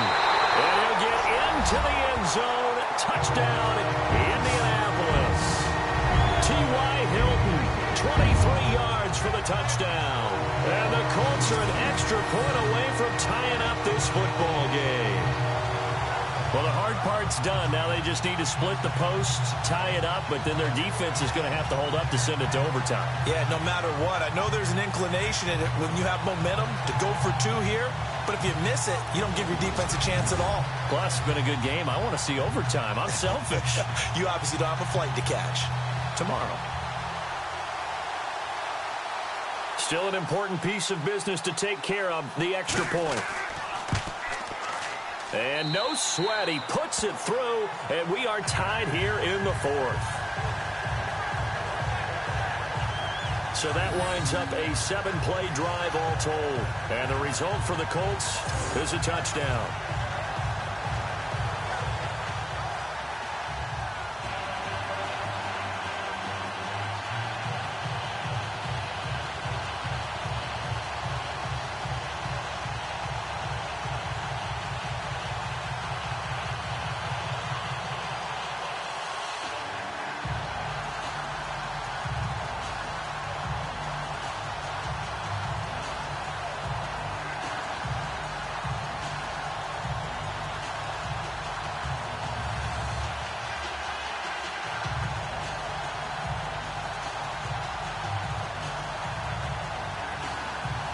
Set to go now with the kickoff. These two teams all even again as we continue in this wild 4th quarter. Sammy Coates now to return it.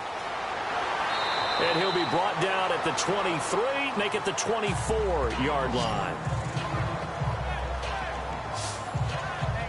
And now Cleveland geared up to take the field. We have seen a lot of points here in this quarter. For us up here in the booth, it's been fun to watch. The defensive coordinators probably scratching their heads. Yeah, they're going a little bit crazy right now. But let's face it, all of our friends who play fantasy, they're enjoying the heck out of this show because most of them are creating and getting a bunch of points. Yeah, points certainly not at a premium here.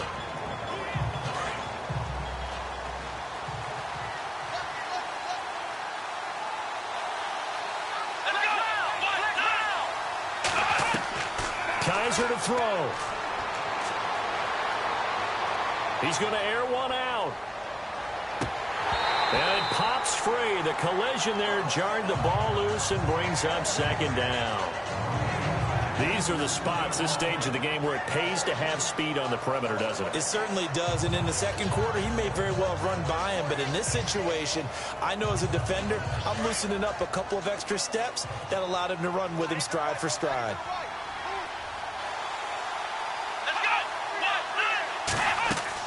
Here's Kaiser. A screen complete to Crowell. And he'll get this up to the 34-yard line. It's a gain of 10, and the Browns are going to get a 1st down. 1st down now, but the clock continues to move. Kaiser. Going underneath for Crowell. And he'll bring it up here to right at the 40-yard line. Give him 6 on the play, and it'll bring up a 2nd down. Now Kaiser. And his throw's going to be incomplete. Isaiah Crowell, the intended target, and it's 3rd down. Now we're in the situation where the quarterback's got to take full charge of his huddle. Got to totally command it, make sure all eyes are on him. All focus is locked in. Going to call multiple plays and go over different situations and scenarios to make sure everyone is on the same page.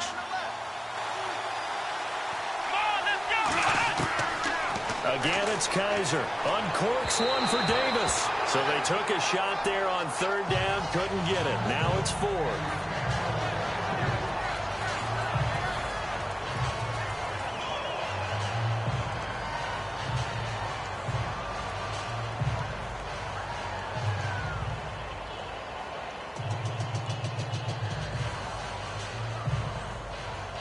Here's Britton Colquitt now. He's been terrific so far.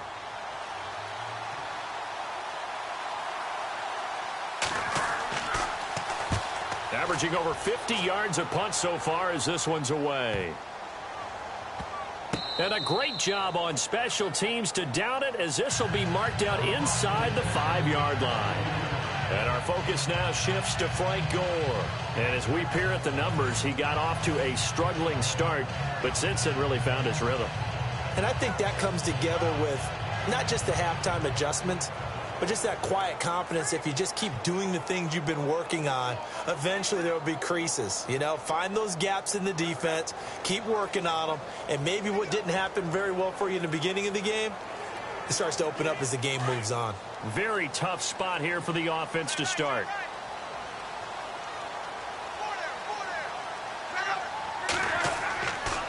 Luck gives to his running back, Gore.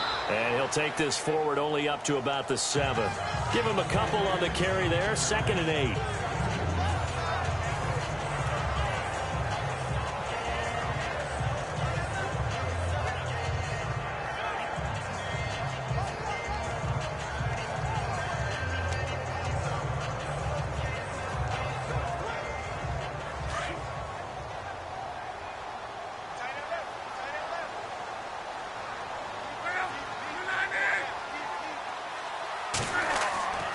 Now on 2nd down, this is Gore.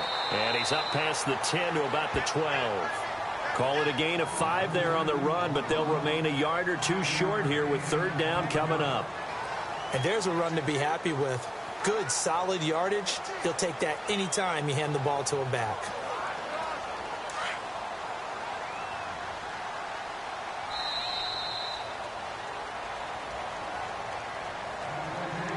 Four quarters not enough. We're all even, and to overtime we go. How much fun is this for everyone who's watching the game? How much fun is it for us to see this one get an extra period to get settled?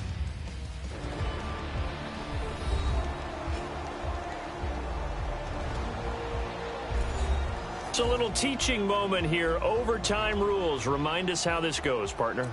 Okay, so in the past, we had sudden death. First team to score wins, but no longer. Now, if the team receives the ball, scores a touchdown, they win the game. If they kick a field goal, though, or don't score, the other team gets a possession. And after both teams get a possession, then we're into sudden death. First team to score wins the game.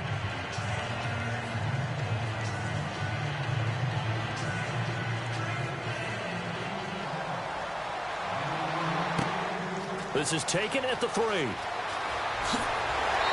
he'll take it up past the 25 to the 26-yard line. Now the Colts offense gets ready to head back on the field. They control their own destiny here. They have the football in overtime. Obviously, a touchdown would win it. And I think teams around the league are still adjusting to the idea of going downfield, scoring a touchdown wins the game, because they were used to just going downfield and trying to get in field goal range to win a game. Still having to make that transition.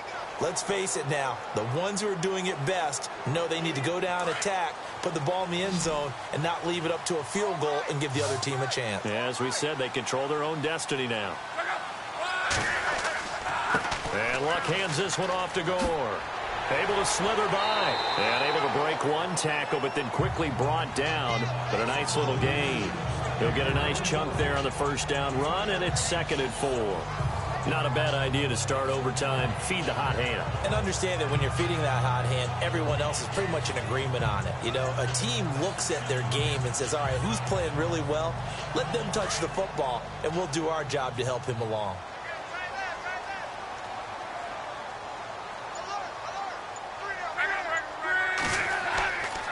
Another carry now for Gore.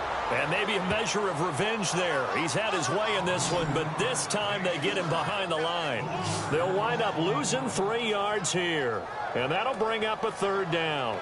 He's had some big runs in this game. Not there, though. But I don't think they're going to be deterred by that play right there. He's had some nice runs in the game. And how many times have we seen a good running back get stopped, yet turn it into something big on a later carry? I'd stay with him.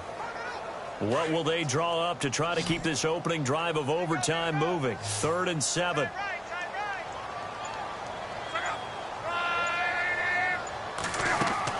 First throw in overtime for Locke. Going deep for Moncrief. And incomplete. The contact made the ball roam free and brings up 4th down. The temptation to go for it probably there. Always is, especially in overtime. Got to punt it, though. I think you're right. I think that you absolutely have to punt it away and trust your defense, especially play a little field position here. But you're so right about the temptation. Another way to satisfy that, though, line up in punt formation and fake it.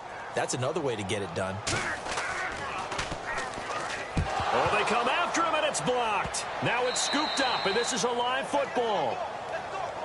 So much for pinning him really deep. Short punt could have pinned him inside the 10. Now great field position the other way. It's never good when you're punting the ball and your eyes see the ball go back behind you. No. In however form, whether it's over your head or to the side, never good. Now it becomes a race to get to the football so they don't pick it up and take it all the way. And now Cleveland geared up to take the field. They were forced to punt last time, and I doubt sincerely that they'll have to punt here because they're gifted with terrific field position. I don't even want to think about the idea that they would end up punting starting with this type of field position. Neither do they. Great starting spot, great opportunity to run your full playbook. If they want to take a shot here, they can go ahead and do it. Really nice starting field position here for the offensive unit. Here we go. Now the first throw in overtime for Kaiser. That's complete right around the 8. And he's able to work it here to the 8-yard line. 7 yards, the pickup on the pitch and catch. Nice rhythm throw there on first down. He located his tight end, made it a nice easy pitch and catch. Hoping he can break a tackle or two. Wasn't able to do that there, but still good yardage.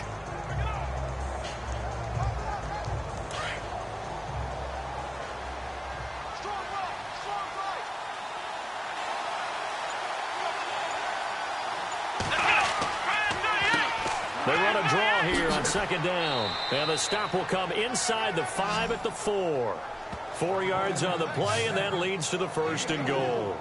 And I know you, with every carry, especially in overtime, you're just saying, if you're that ball carrier, hold on to the football. Hold on to it, protect it, but not necessarily settling, because you're trying to get to the end zone. You're trying to end the game right here. And I know the defensive guys, poking, clawing, raking, trying to knock the ball free and protect their end zone. Yeah, like you alluded to, especially this part of the field.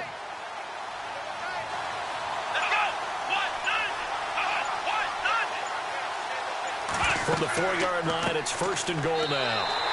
That's going to go as a loss of 2, and it'll be 2nd down. Brandon, I'd go ahead and kick it right now. I know it's only 2nd down, but I kick it and give myself a little margin for error here. Don't wait for 3rd, have the extra down just in case. If something goes wrong, messed up snap, anything like that, you fall on it, guess what? It's 3rd down. You still have the ball. You still have a chance to kick it.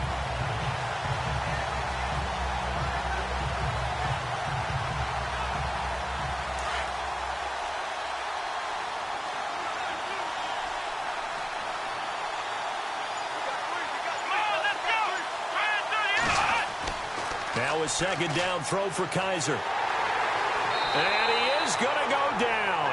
Back at the 11-yard line. Henry Anderson in there to record another sack. Their 6th of the afternoon. This has been a tough one for this offensive line. It appears almost like they've been on roller skates this entire game, the way they've been pushed around. 6 sacks given up in this one.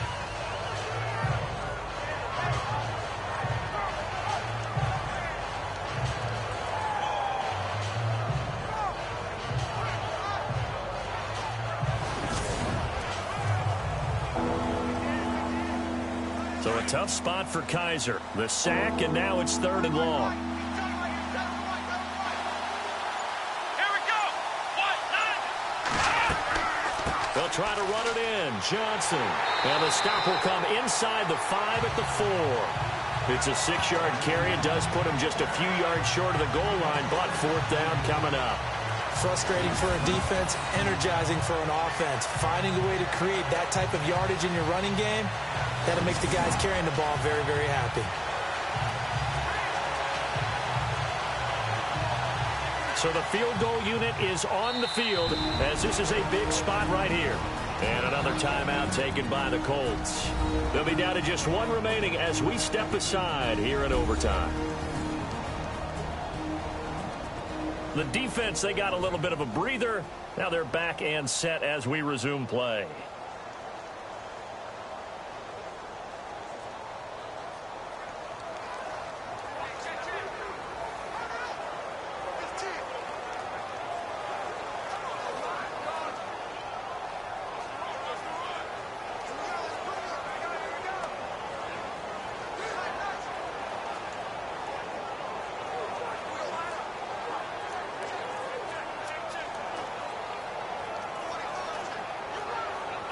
A big one coming now for the kicker, Zane Gonzalez.